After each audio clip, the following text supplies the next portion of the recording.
Friends, പുതിയൊരു ക്ലാസ്സിലേക്ക് ഏവർക്കും സ്വാഗതം.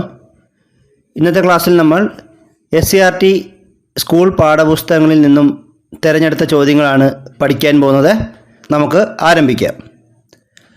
പാലിൻ്റെ ശുദ്ധത അളക്കുന്ന ഉപകരണം ഏതാണ്? ലാക്ടോമീറ്റർ. പാലിൻ്റെ ശുദ്ധത അളക്കുന്ന ഉപകരണം ലാക്ടോമീറ്ററാണ്. മണ്ണെണ്ണ വിളക്കിൻ്റെ തിരിയിലൂടെ മണ്ണെണ്ണ ഉയർന്നു വരുന്നതിന് കാരണം എന്താണ്? കേശികത്വം. മണ്ണെണ്ണ വിളക്കിൻ്റെ തിരിയിലൂടെ മണ്ണെണ്ണ ഉയർന്നു വരുന്നതിന് കാരണം കേശികത്വം മൂലമാണ്. ഒരേയിനം തന്മാത്രകൾ തമ്മിലുള്ള ആകർഷണ ബലം അറിയപ്പെടുന്നത് കൊഹിഷൻ ബലം എന്നാണ്. എന്നാൽ വ്യത്യസ്ത ഇനം തന്മാത്രകൾ തമ്മിലുള്ള ആകർഷണ ബലം അറിയപ്പെടുന്നത് അഡ്ഹിഷൻ ബലം എന്നുമാണ്. അപ്പോൾ ഒരേയിനം തന്മാത്രകൾ തമ്മിലുള്ള ആകർഷണ ബലമാണ് കൊഹിഷൻ ബലം. എന്നാൽ വ്യത്യസ്ത ഇനം തന്മാത്രകൾ തമ്മിലുള്ള ആകർഷണ ബലമാണ് അഡ്ഹിഷൻ ബലം. ചില പ്രാണികൾക്ക് ജലോപരിതലത്തിലൂടെ സഞ്ചരിക്കാൻ കഴിയുന്നതിന് കാരണം എന്താണ്? പ്രതലബലം മൂലമാണ്.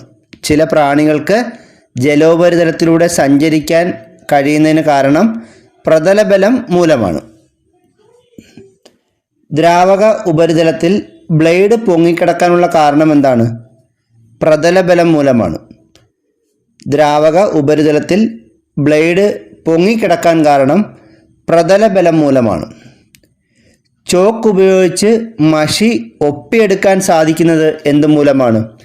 കേശികത്വം മൂലമാണ്. ചോക്ക് ഉപയോഗിച്ച് മഷി ഒപ്പിയെടുക്കാൻ സാധിക്കുന്നത് കേശികത്വം മൂലമാണ്. മർദ്ദം പ്രയോഗിച്ച് ദ്രാവകങ്ങളുടെ വ്യാപ്തം കുറയ്ക്കാൻ സാധിക്കില്ല എന്നത് ഏത് നിയമത്തിൻ്റെ അടിസ്ഥാനമാണ്? പാസ്കൽ നിയമം. മർദ്ദം പ്രയോഗിച്ച് ദ്രാവകങ്ങളുടെ വ്യാപ്തം കുറയ്ക്കാൻ സാധിക്കില്ല എന്നത് പാസ്കൽ നിയമത്തിൻ്റെ അടിസ്ഥാനമാണ്. പാസ്കൽ നിയമം അനുസരിച്ച് പ്രവർത്തിക്കുന്ന ഉപകരണങ്ങൾ ഏതെല്ലാമാണ്? വാഹനങ്ങളുടെ hydraulic brake, hydraulic jack, hydraulic press, മണ്ണുമാന്തി യന്ത്രം എന്നിവയൊക്കെ പാസ്കൽ നിയമം അനുസരിച്ച് പ്രവർത്തിക്കുന്ന ഉപകരണങ്ങളാണ്. ഒന്നുകൂടെ പറയാം. വാഹനങ്ങളുടെ hydraulic brake, hydraulic jack, hydraulic press, മണ്ണുമാന്തി യന്ത്രം എന്നിവയൊക്കെ പാസ്കൽ നിയമം അനുസരിച്ച് പ്രവർത്തിക്കുന്ന ഉപകരണങ്ങളാണ്.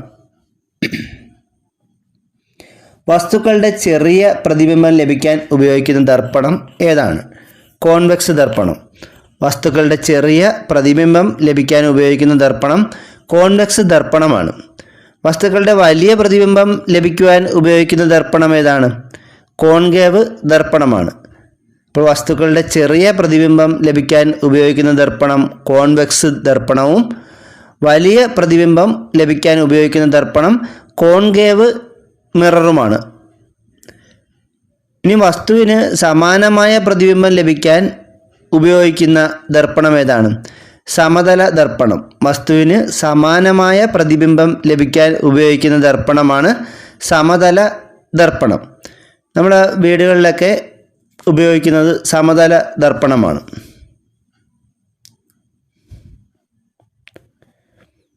വൈദ്യുതിയെ കടത്തിവിടുന്ന വസ്തുക്കൾ അറിയപ്പെടുന്നത് ചാലകങ്ങൾ എന്ന പേരിലാണ്. വൈദ്യുതിയെ കടത്തിവിടുന്ന വസ്തുക്കൾ അറിയപ്പെടുന്ന പേരെന്താണ്? ചാലകങ്ങൾ എന്നാണ്. വൈദ്യുതിയെ കടത്തിവിടാത്ത വസ്തുക്കൾ അറിയപ്പെടുന്ന പേരെന്താണ്?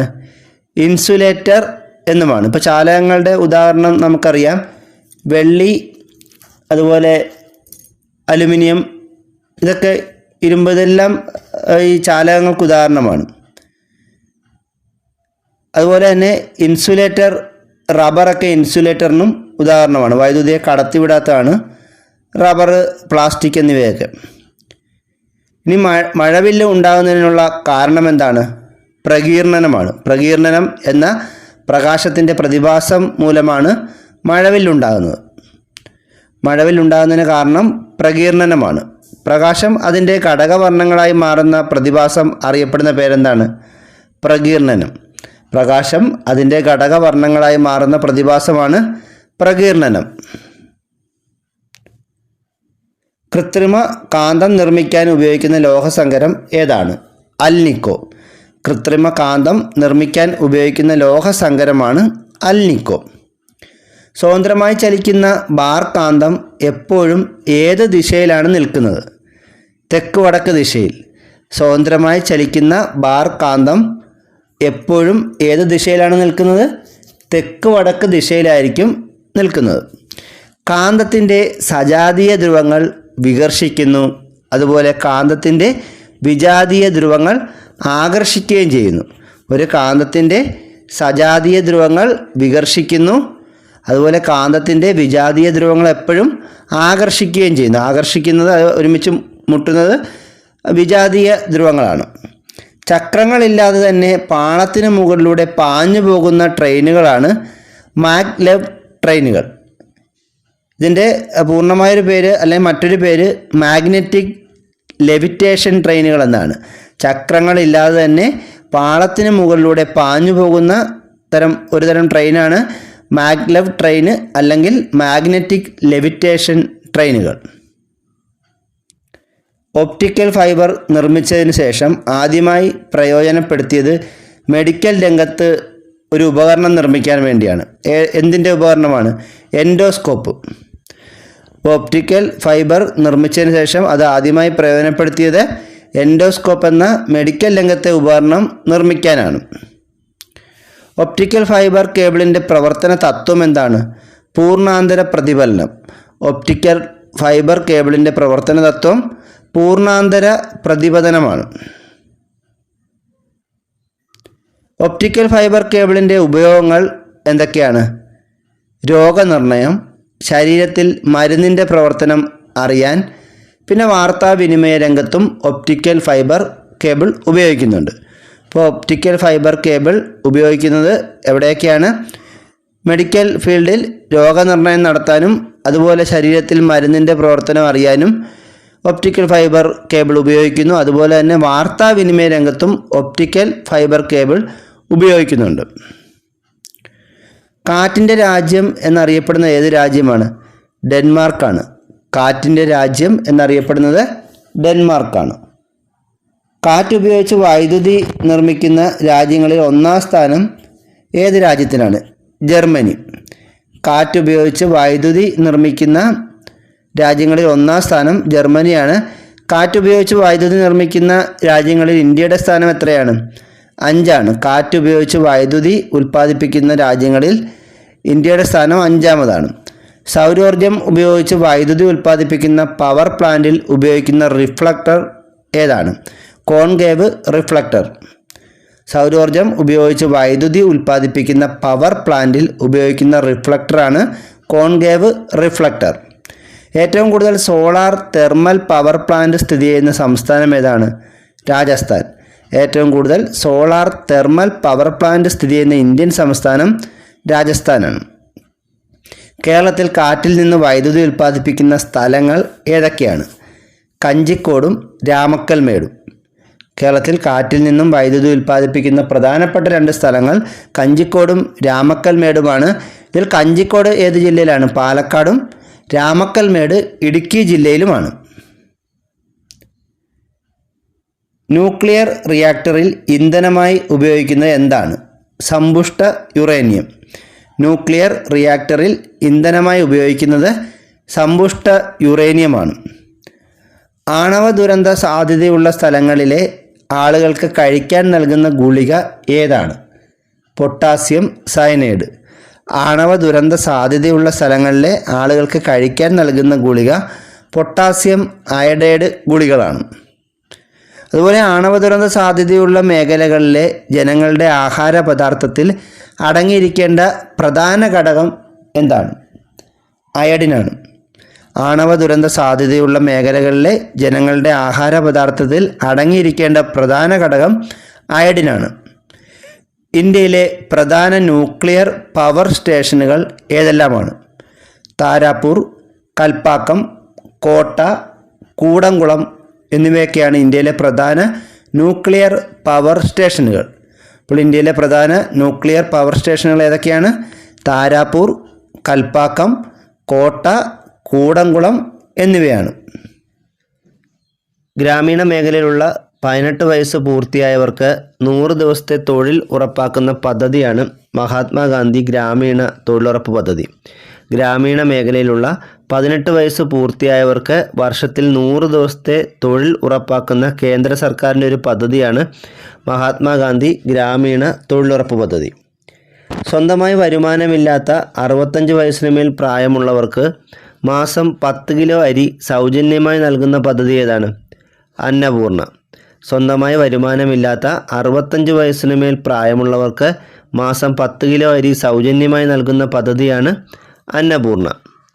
ദാരിദ്ര്യരേഖയ്ക്ക് താഴെയുള്ള ഏറ്റവും പ്രയാസപ്പെടുന്ന കുടുംബങ്ങൾക്ക് മാസം 35 കിലോ അരി 3 രൂപ നിരക്കിലും ഗോതമ്പ് കിലോയ്ക്ക് 2 രൂപ നിരക്കിലും നൽകുന്ന പദ്ധതിയാണ് അന്ത്യോദയ അന്നയോജന പദ്ധതി.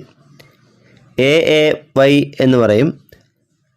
ദാരിദ്ര്യരേഖയ്ക്ക് താഴെയുള്ള ഏറ്റവും പ്രയാസപ്പെടുന്ന കുടുംബങ്ങൾക്ക് മാസം 35 കിലോ അരി 3 രൂപ നിരക്കിലും ഗോതമ്പ് കിലോയ്ക്ക് 2 രൂപ നിരക്കിലും നൽകുന്ന പദ്ധതിയാണ് AAY, അതായത് അന്ത്യോദയ അന്നയോജന പദ്ധതി. ഭക്ഷ്യസുരക്ഷാ നിയമം പാർലമെൻറ്റ് അംഗീകരിച്ച വർഷം ഏതാണ്? 2013. ഭക്ഷ്യസുരക്ഷാ നിയമം ഇന്ത്യൻ പാർലമെൻറ്റിൽ അംഗീകരിച്ച വർഷം 2013 ആധുനിക സാമ്പത്തിക ശാസ്ത്രത്തിൻ്റെ പിതാവ് ആരാണ്? Adam Smith. ആധുനിക സാമ്പത്തിക ശാസ്ത്രത്തിൻ്റെ പിതാവ് ആഡം സ്മിത്താണ്. ചോർച്ച സിദ്ധാന്തം അവതരിപ്പിച്ച ആരാണ്? ദാദാബായി നവറോജി. ചോർച്ച സിദ്ധാന്തം അവതരിപ്പിച്ചത് ദാദാബായി നവറോജിയാണ്. പ്രകൃതി വിഭവങ്ങൾ നേരിട്ട് ഉപയോഗപ്പെടുത്തി നടത്തുന്ന പ്രവർത്തനങ്ങൾ ഉൾപ്പെടുന്ന മേഖലയാണ് പ്രാഥമിക മേഖല അഥവാ കാർഷിക മേഖല എന്ന് പറയുന്നത്. 3 മേഖലകളായിട്ടാണ് തിരിച്ചിട്ടുള്ളത്. അതായത് സാമ്പത്തിക മേഖലയാണ്, പ്രാഥമിക മേഖല, ദ്വിതീയ മേഖല, തൃതീയ മേഖല എന്നിങ്ങനെ 3 മേഖലകളായി തിരിച്ചിട്ടുണ്ട്. അപ്പോൾ അതിനെക്കുറിച്ചാണ് നമ്മൾ നോക്കുന്നത്. പ്രകൃതി വിഭവങ്ങൾ നേരിട്ട് ഉപയോഗപ്പെടുത്തി നടത്തുന്ന പ്രവർത്തനങ്ങൾ ഉൾപ്പെടുന്ന മേഖലയാണ് ഒന്നാമത്തെ മേഖലയായ പ്രാഥമിക മേഖല. ഈ മേഖല തന്നെയാണ് കാർഷിക മേഖലയെന്നും അറിയപ്പെടുന്നത്. വളരെ പ്രധാനപ്പെട്ടൊരു ഭാഗമാണിത്. പ്രാഥമിക മേഖലയിൽ ഉൾപ്പെടുന്ന പ്രധാന പ്രവർത്തനങ്ങൾ എന്തൊക്കെയാണ്? കൃഷിയും അനുബന്ധ പ്രവർത്തനങ്ങളും വനപരിപാലനം, മത്സ്യബന്ധനം, ഖനനം എന്നിവ പ്രാഥമിക മേഖലയിൽ ഉൾപ്പെടുന്ന പ്രവർത്തനങ്ങളാണ്. കൃഷിയുമായി ബന്ധപ്പെട്ട പ്രവർത്തനങ്ങൾ, വനപരിപാലനം, മത്സ്യബന്ധനം, ഖനനം എന്നിവ പ്രാഥമിക മേഖലയിൽ ഉൾപ്പെടുന്ന പ്രവർത്തനങ്ങളാണ്. അടുത്തത്, പ്രാഥമിക മേഖലയിലെ ഉൽപ്പന്നങ്ങൾ അസംസ്കൃത വസ്തുവായി ഉപയോഗിച്ച് പുതിയ ഉൽപ്പന്നങ്ങൾ ഉണ്ടാക്കുന്ന പ്രവർത്തനങ്ങൾ ഉൾപ്പെടുന്ന മേഖല ആണ് ദ്വിതീയ മേഖല എന്നറിയപ്പെടുന്നത്. അപ്പോൾ ഈ വ്യവസായ മേഖലയൊക്കെ ദ്വിതീയ മേഖലയാണ്. അപ്പോൾ ദ്വിതീയ മേഖലയുടെ മറ്റൊരു പേരാണ് വ്യവസായ മേഖല. ദ്വിതീയ മേഖലയിൽ ഉൾപ്പെടുന്ന പ്രധാന പ്രവർത്തനങ്ങൾ ഏതൊക്കെയാണ്? വ്യവസായം, വൈദ്യുതി ഉൽപ്പാദനം, കെട്ടിട നിർമ്മാണം എന്നിവയൊക്കെ ദ്വിതീയ മേഖലയിൽ ഉൾപ്പെടുന്ന പ്രധാന പ്രവർത്തനങ്ങളാണ്. പ്രാഥമിക ദ്വിതീയ മേഖലകളിലെ ഉൽപ്പന്നങ്ങൾ സംഭരിക്കുന്നതും വിതരണം ചെയ്യുന്നതുമായ പ്രവർത്തനങ്ങൾ ഉൾപ്പെടുന്ന മേഖലയാണ് തൃതീയ മേഖല. ഈ തൃതീയ മേഖലയുടെ മറ്റൊരു പേരാണ് സേവന മേഖല. പ്രാഥമിക ദ്വിതീയ മേഖലകളിലെ ഉൽപ്പന്നങ്ങൾ സംഭരിക്കുന്നതും വിതരണം ചെയ്യുന്നതുമായ പ്രവർത്തനങ്ങൾ ഉൾപ്പെടുന്ന മേഖലയാണ് തൃതീയ മേഖല അഥവാ സേവന മേഖല. തൃതീയ മേഖലയിൽ ഉൾപ്പെടുന്ന പ്രധാന പ്രവർത്തനങ്ങൾ എന്തൊക്കെയാണ്? വ്യാപാരം, ഗതാഗതം, ഹോട്ടൽ, വാർത്താവിനിമയം, സംഭരണം, banking, insurance, business, real estate, സാമൂഹ്യ സേവന പ്രവർത്തനങ്ങൾ, വിദ്യാഭ്യാസം, IT എന്നിവ തൃതീയ മേഖലയിൽ ഉൾപ്പെടുന്ന പ്രധാന പ്രവർത്തനങ്ങളാണ്.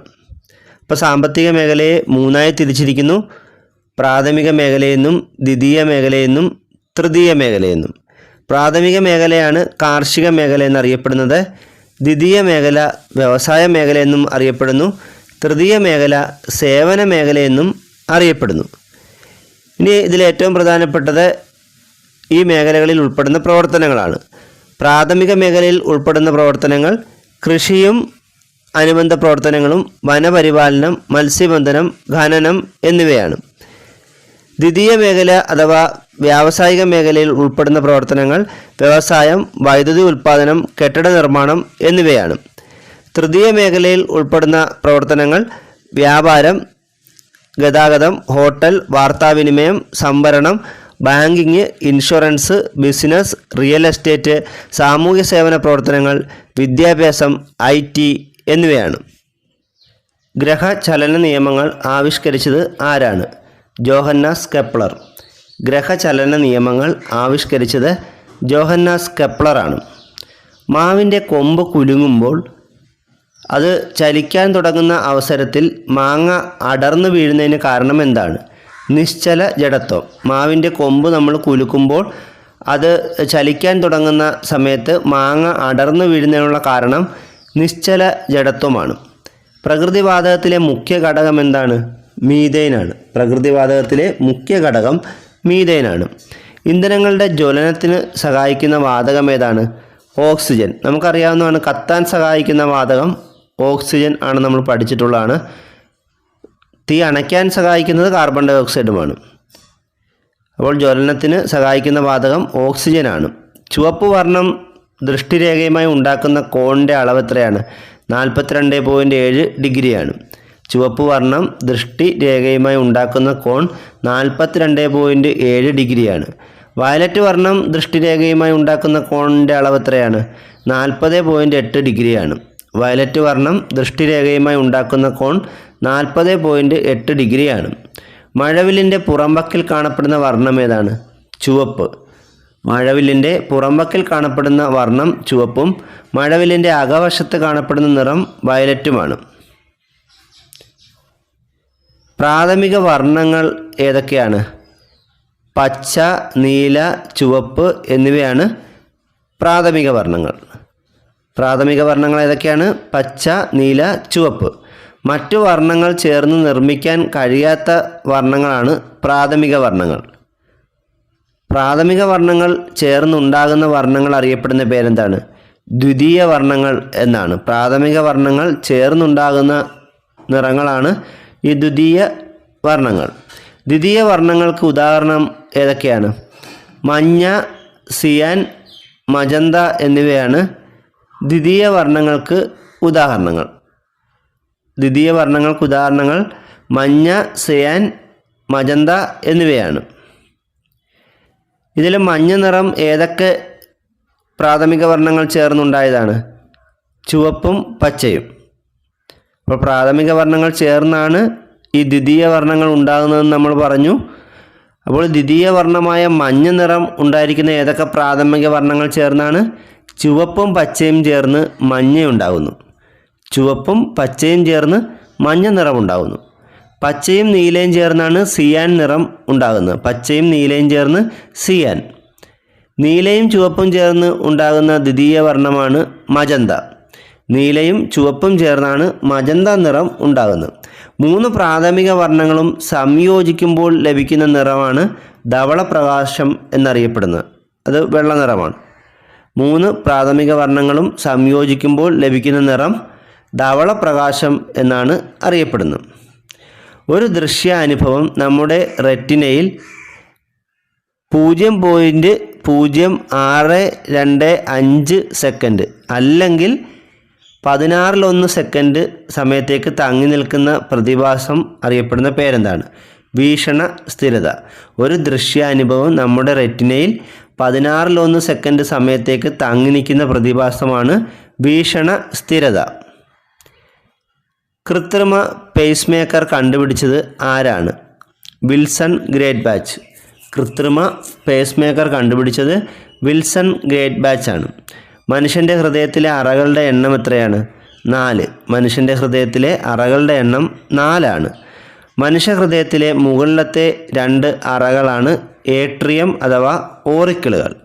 മനുഷ്യഹൃദയത്തിലെ മുകളിലത്തെ 2 അറകൾ അറിയപ്പെടുന്ന പേരെന്താണ്? ഏട്രിയം അഥവാ ഓറിക്കിളുകൾ. മനുഷ്യഹൃദയത്തിൻ്റെ താഴത്തെ 2 അറകളാണ് വെൻട്രിക്കിളുകൾ. മനുഷ്യഹൃദയത്തിൻ്റെ താഴത്തെ 2 അറകൾ അറിയപ്പെടുന്നത് വെൻട്രിക്കിളുകൾ എന്ന പേരിലാണ്.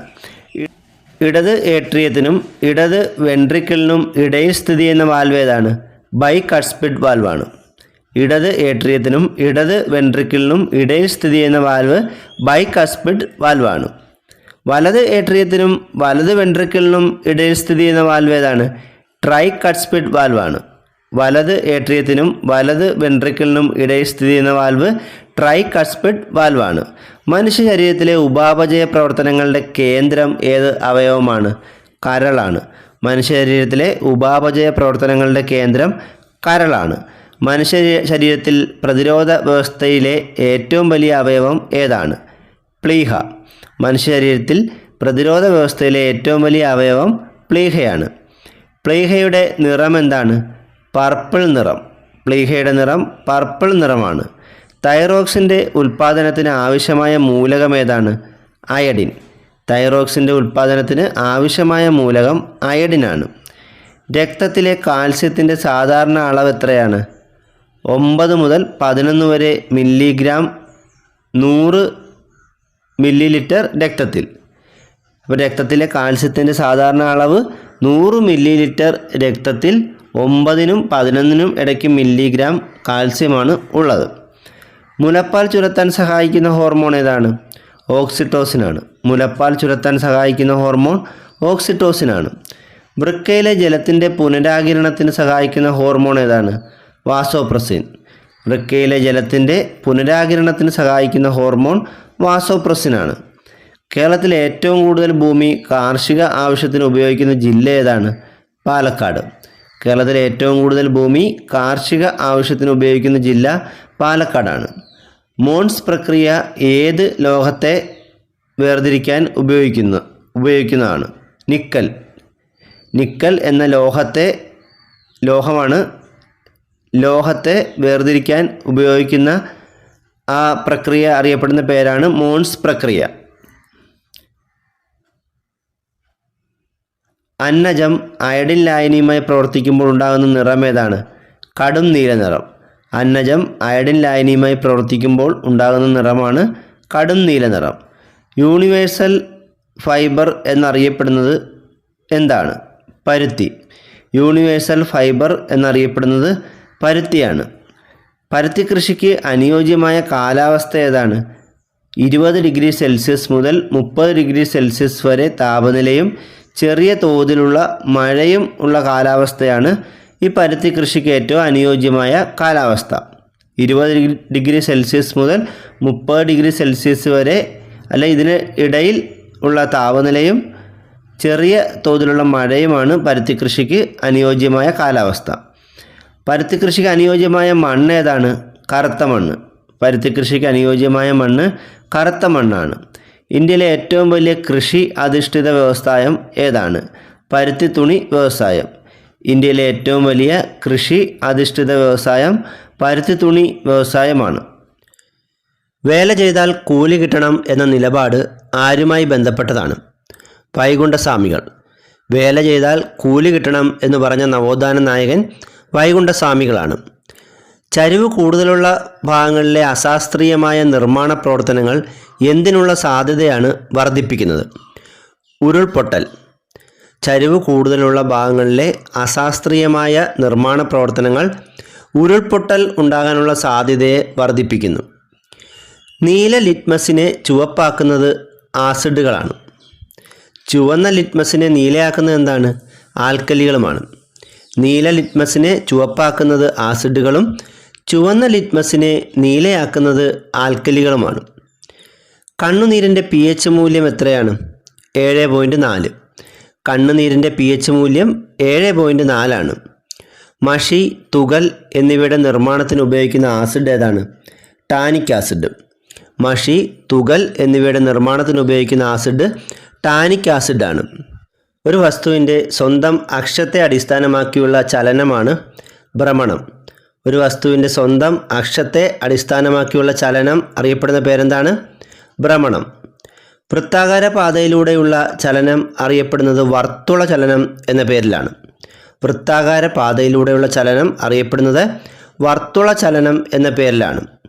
പ്രകാശ സംശ്ലേഷണ സമയത്ത് സസ്യങ്ങൾ പുറത്തുവിടുന്ന വാതകം ഏതാണ്? ഓക്സിജൻ. പ്രകാശ സംശ്ലേഷണ സമയത്ത് സസ്യങ്ങൾ പുറത്തുവിടുന്ന വാതകം ഓക്സിജനാണ്. ഇന്ത്യക്ക് സ്വാതന്ത്ര്യം കിട്ടിയതിൻ്റെ 50-ാം വാർഷികത്തിൽ ആരംഭിച്ച പഞ്ചവത്സര പദ്ധതി ഏതാണ്? 9ാം പഞ്ചവത്സര പദ്ധതി. ഇന്ത്യക്ക് സ്വാതന്ത്ര്യം കിട്ടിയതിൻ്റെ 50-ാം വാർഷികത്തിൽ ആരംഭിച്ച പഞ്ചവത്സര പദ്ധതിയാണ് 9ാം പഞ്ചവത്സര പദ്ധതി. മണൽ നിറഞ്ഞ പ്രദേശങ്ങളിൽ നിർമ്മിക്കുന്ന ആഴം കുറഞ്ഞ കുഴൽ കിണറുകളാണ് അരിപ്പ കിണറുകൾ. മണൽ നിറഞ്ഞ പ്രദേശങ്ങളിൽ നിർമ്മിക്കുന്ന ആഴം കുറഞ്ഞ കുഴൽ കിണറുകൾ അറിയപ്പെടുന്ന പേരെന്താണ്? അരിപ്പ കിണറുകൾ എന്നാണ്. ജലത്തെ ഉൾക്കൊള്ളാനുള്ള മണ്ണിൻ്റെ ശേഷി അറിയപ്പെടുന്ന പേരെന്താണ്? സുഷിരിതാവസ്ഥ. ജലത്തെ ഉൾക്കൊള്ളാനുള്ള മണ്ണിൻ്റെ സവിശേഷതയാണ് സുഷിരിതാവസ്ഥ എന്നറിയപ്പെടുന്നത്. ഈ സുഷിരിതാവസ്ഥയുള്ള പദാർത്ഥത്തിന് ഉദാഹരണം ഏതാണ്? കളിമണ്ണ്. സുഷിരിതാവസ്ഥയുള്ള പദാർത്ഥത്തിന് ഉദാഹരണം കളിമണ്ണാണ്. ബഹിരാകാശത്ത് നിന്ന് നോക്കുമ്പോൾ ഭൂമി ഒരു നീലഗോളമായി കാണുന്നതിന് കാരണമെന്താണ്? ഭൂമിയുടെ ഉപരിതലത്തിൽ 71% ജലം ആയതിനാലാണ് ബഹിരാകാശത്ത് നിന്ന് നോക്കുമ്പോൾ ഭൂമി ഒരു നീലഗോളമായി കാണുന്നത്. അതുകൊണ്ട് തന്നെയാണ് ഭൂമി നീലഗ്രഹം എന്ന പേരിലും അറിയപ്പെടുന്നത്. അപ്പോൾ ഭൂമിയിൽ കൂടുതലായി ജലമാണുള്ളത്. ഭൂമിയുടെ ഉപരിതലത്തിൽ 71% ജലമാണ്. ജീവൻ ആദ്യമായി ഉണ്ടായത് എവിടെയാണെന്നാണ് കരുതപ്പെടുന്നത്? ജലത്തിൽ. ജീവൻ ആദ്യമായി ഉണ്ടായത് ജലത്തിലാണെന്നാണ് കരുതപ്പെടുന്നത്. തണ്ണീർത്തടങ്ങൾ എന്ന വിഭാഗത്തിൽപ്പെടുന്നവ ഏതെല്ലാമാണ്? വയലുകൾ, കുളങ്ങൾ, ചതുപ്പ് നിലങ്ങൾ. തണ്ണീർത്തടങ്ങൾ എന്ന വിഭാഗത്തിൽപ്പെടുന്നവ വയലുകൾ, കുളങ്ങൾ, ചതുപ്പ് നിലങ്ങൾ എന്നിവയാണ്. കോശ സിദ്ധാന്തം ആവിഷ്കരിച്ചത് ആരെല്ലാമാണ്? MJ Schleiden, Theodore Shaan. കോശ സിദ്ധാന്തം ആവിഷ്കരിച്ചത് ആരെല്ലാമാണ്? MJ സ്ലീഡനും തിയോഡർ ഷാനും ചേർന്നാണ്. സസ്യശരീരം കോശങ്ങളാൽ നിർമ്മിതമാണെന്ന് കണ്ടെത്തിയത് ആരാണ്? MJ Schleiden. സസ്യശരീരം കോശങ്ങളാൽ നിർമ്മിതമാണെന്ന് കണ്ടെത്തിയത് MJ സ്ലീഡനാണ്. ഏത് വർഷമാണ് അദ്ദേഹം ഇത് കണ്ടെത്തിയത്? 1838 ജന്തുശരീരം കോശങ്ങളാൽ നിർമ്മിതമാണെന്ന് ആദ്യമായി കണ്ടെത്തിയത് ആരാണ്? തിയോഡർ ഷാനാണ്. ജന്തുശരീരം കോശങ്ങളാൽ നിർമ്മിതമാണെന്ന് കണ്ടെത്തിയത് തിയോഡർ ഷാനാണ്. ഏത് വർഷമാണ് കണ്ടെത്തിയത്? 1839. കോശകേന്ദ്രം കണ്ടെത്തിയതും അതിനെ ന്യൂക്ലിയസ് എന്ന് വിളിച്ചതും ആരാണ്? Robert brown. 1831 കോശകേന്ദ്രം കണ്ടെത്തിയതും അതിനെ ന്യൂക്ലിയസ് എന്ന് വിളിച്ചതും റോബർട്ട് ബ്രൗൺ ആണ്. ഇൻ്റർനാഷണൽ സിസ്റ്റം ഓഫ് യൂണിറ്റ്സിൻ്റെ ചുരുക്കെഴുത്ത് എന്താണ്?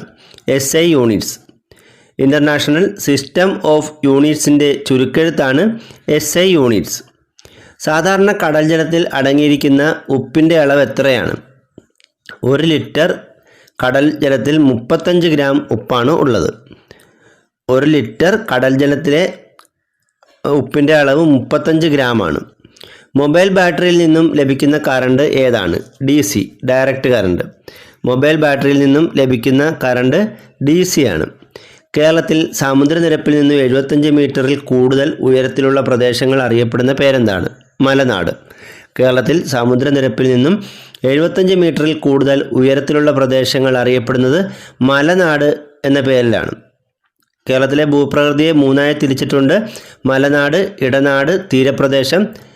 അതിൽ ഏറ്റവും കൂടുതൽ വരുന്നത് മലനാടാണ്. അതാണ് ഈ 75 മീറ്ററിൽ കൂടുതൽ ഉയരത്തിലുള്ള പ്രദേശങ്ങൾ. സമൂഹത്തിലെ സംഭവങ്ങൾ ജനങ്ങളിലേക്ക് എത്തിക്കുവാൻ സഹായിക്കുന്ന പ്രധാന ഉപാധി എന്താണ്? മാധ്യമങ്ങൾ.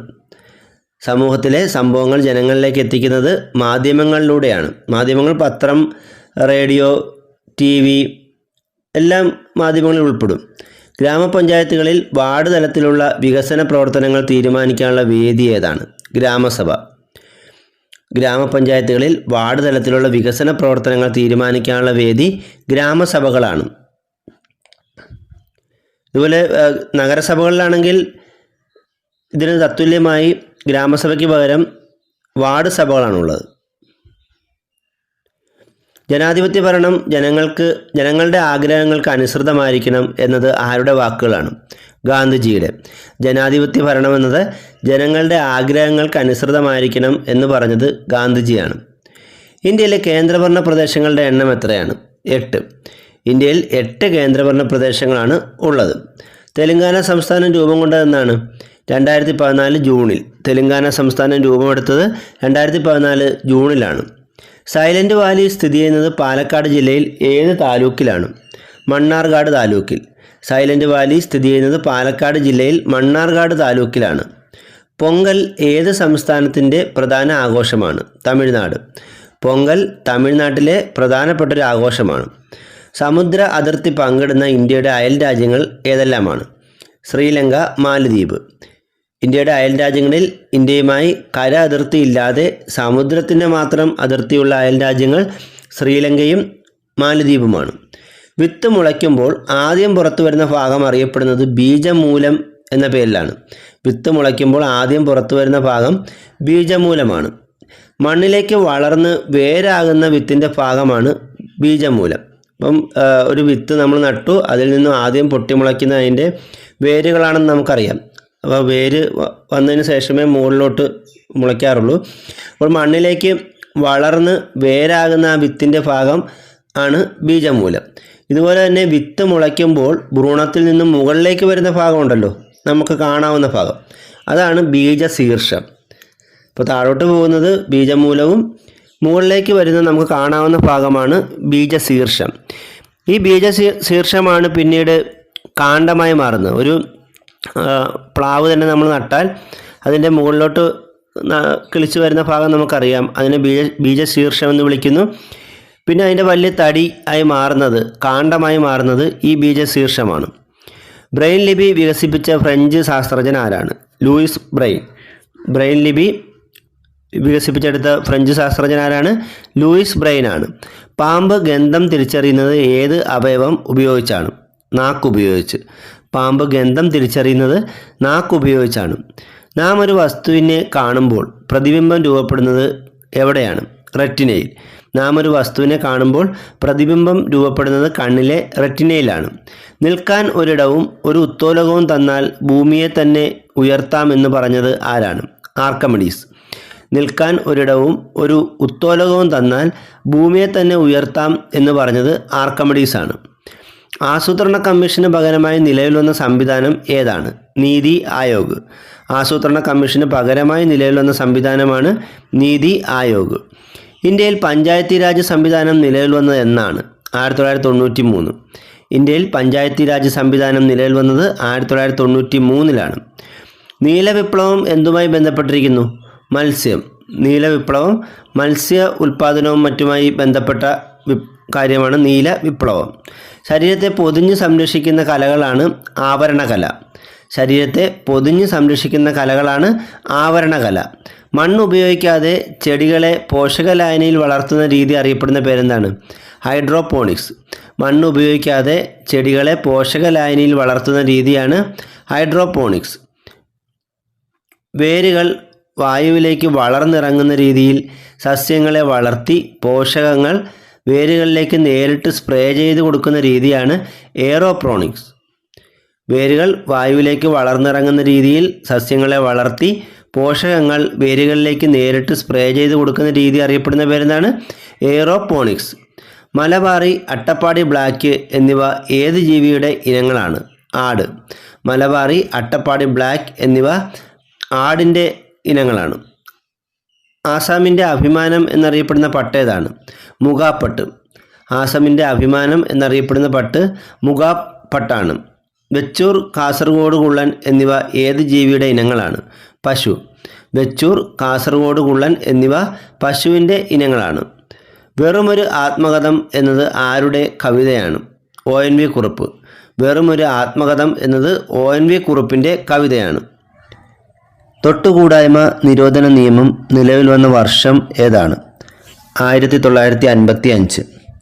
തൊട്ടുകൂടായ്മ നിരോധന നിയമം നിലവിൽ വന്നത് 1955-ലാണ്. ഗാന്ധിജിയുടെ ആശയങ്ങൾ ഉൾക്കൊള്ളിച്ചിട്ടുള്ള ഭരണഘടനാ ഭാഗം ഏതാണ്? നിർദ്ദേശക തത്വങ്ങൾ. ഇത് ഉൾപ്പെട്ടിട്ടുള്ളത് ഭരണഘടനയുടെ പാർട്ട് 4-ലാണ്. ഭാഗം 4-ലാണ് നിർദ്ദേശക തത്വങ്ങൾ ഉൾപ്പെടുത്തിയിട്ടുള്ളത്. മൗലിക കർത്തവ്യങ്ങൾ ഭരണഘടനയോട് കൂട്ടിച്ചേർത്ത ഭേദഗതി ഏതാണ്? 1976-ലെ 42-ാം ഭേദഗതി. മൗലിക കർത്തവ്യങ്ങൾ അഥവാ കടമകൾ ഇന്ത്യൻ ഭരണഘടനയോട് കൂട്ടിച്ചേർത്തത് 1976-ലെ 42-ാം ഭരണഘടനാ ഭേദഗതിയിലൂടെയാണ്. ഇന്ത്യയിൽ സാമ്പത്തിക വർഷമായി കണക്കാക്കുന്നത് ഏപ്രിൽ 1 മുതൽ മാർച്ച് 31 വരെയാണ്. ഇന്ത്യയിൽ സാമ്പത്തിക വർഷമായി കണക്കാക്കുന്നത് ഏപ്രിൽ 1 മുതൽ മാർച്ച് 31 വരെയാണ്. സാമ്പത്തിക സുരക്ഷിതത്വം ഉറപ്പാക്കുന്നതിൽ പ്രധാന പങ്കുവഹിക്കുന്ന ഘടകങ്ങൾ എന്തെല്ലാമാണ്? സമ്പാദ്യം, മിതവ്യയശീലം എന്നിവയാണ്. സാമ്പത്തിക സുരക്ഷിതത്വം ഉറപ്പാക്കുന്നതിൽ പ്രധാന പങ്കുവഹിക്കുന്ന ഘടകങ്ങൾ സമ്പാദ്യം, മിതവ്യയശീലം എന്നിവയാണ്. സ്കൂളുകളിലെ ഓരോ കുട്ടിയെയും സംബന്ധിക്കുന്ന എല്ലാ വിവരങ്ങളും ശേഖരിച്ച് രേഖപ്പെടുത്തുന്ന പദ്ധതിയുടെ പേരെന്താണ്? സമ്പൂർണ്ണ. സ്കൂൾ കുട്ടികളുടെ വിവരങ്ങൾ ശേഖരിച്ച് രേഖപ്പെടുത്തുന്ന പദ്ധതിയുടെ പേര് സമ്പൂർണ്ണ എന്നാണ്.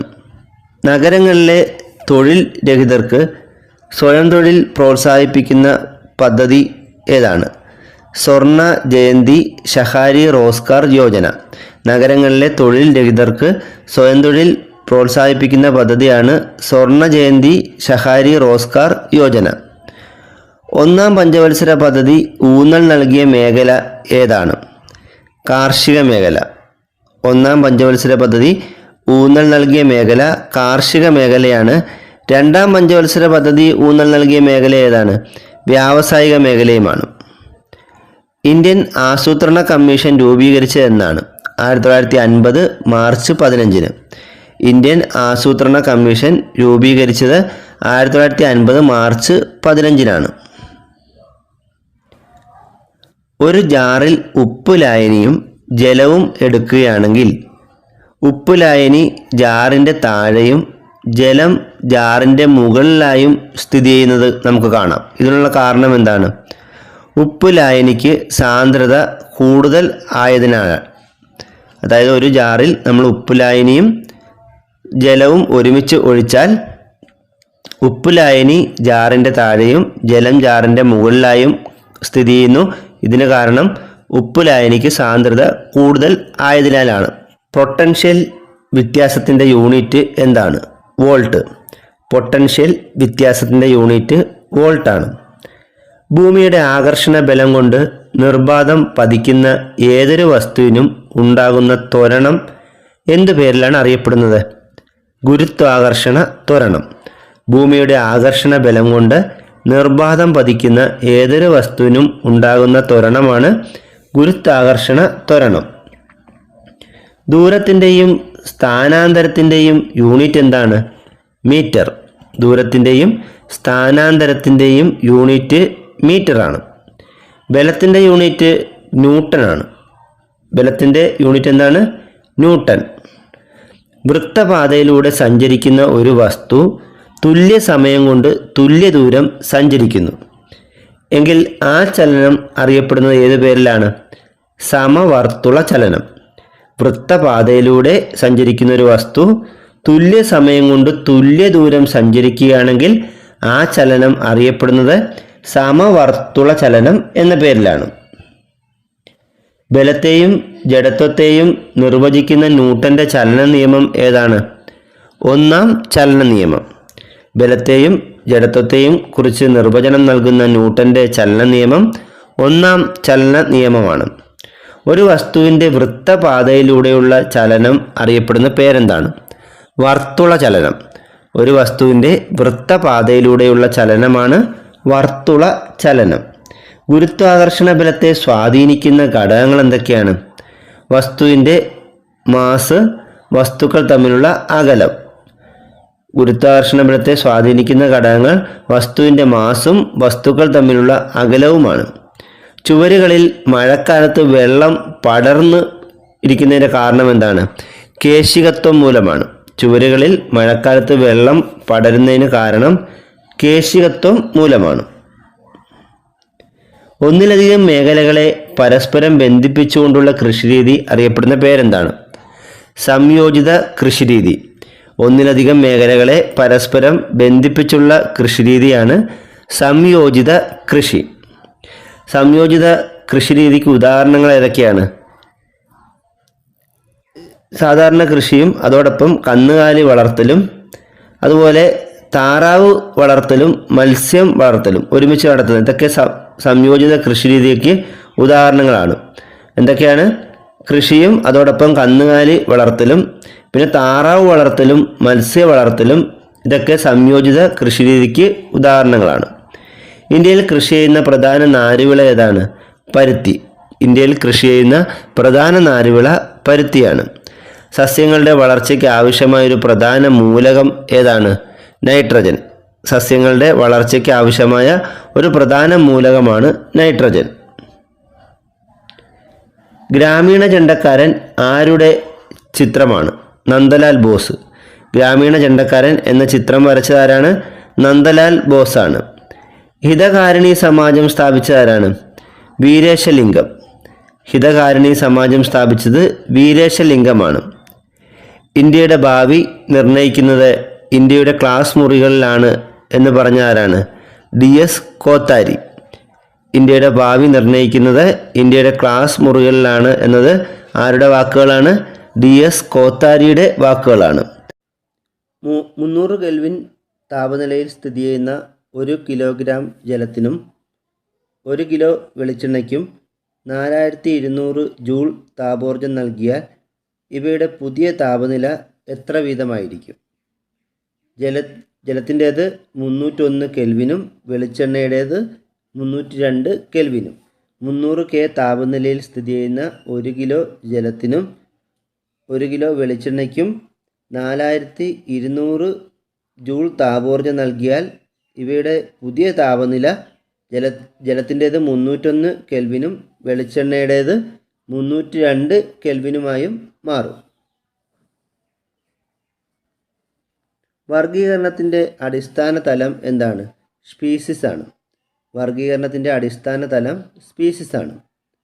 കേരളത്തിലെ സസ്യസമ്പത്തിനെ കുറിച്ചുള്ള ആദ്യ പുസ്തകം ഏതാണ്? Hortus Malabaricus. കേരളത്തിലെ സസ്യസമ്പത്തിനെ കുറിച്ചുള്ള ആദ്യ പുസ്തകമാണ് ഹോർത്തൂസ് മലബാറിക്കസ്.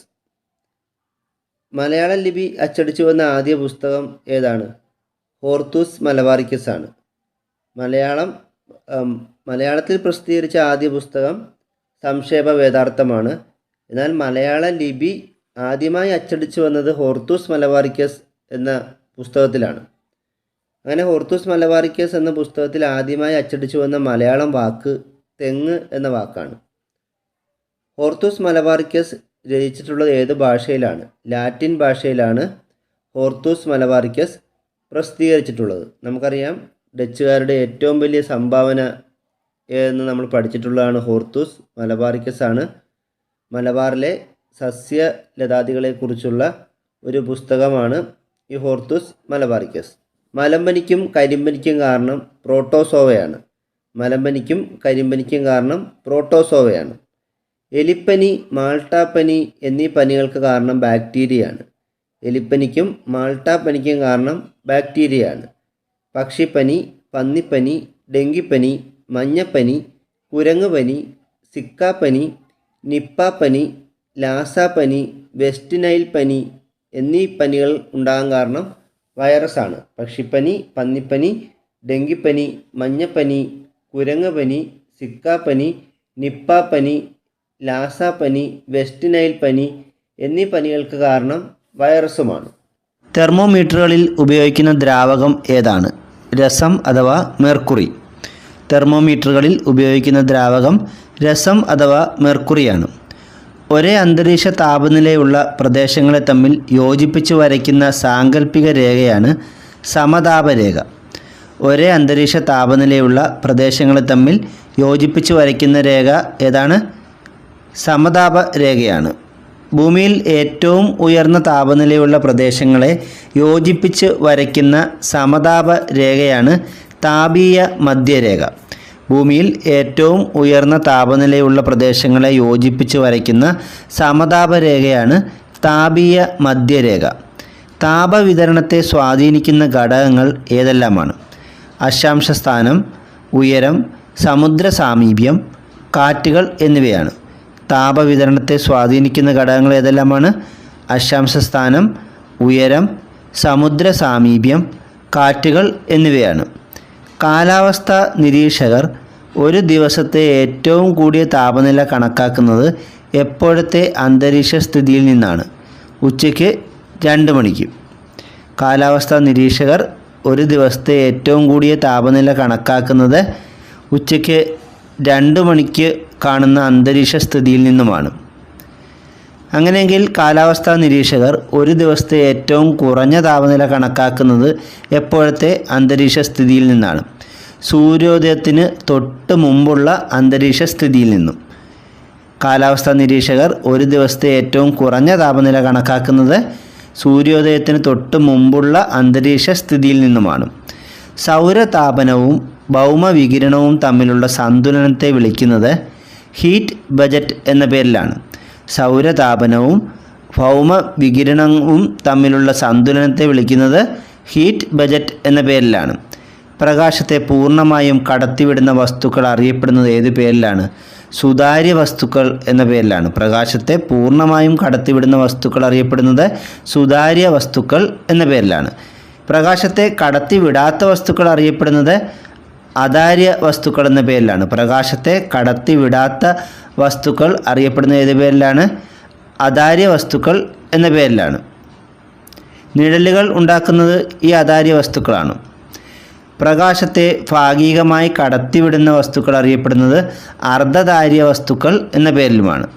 പ്രകാശത്തെ ഭാഗികമായി കടത്തിവിടുന്ന വസ്തുക്കൾ അറിയപ്പെടുന്നത് അർദ്ധധാര്യ വസ്തുക്കൾ എന്നാണ്.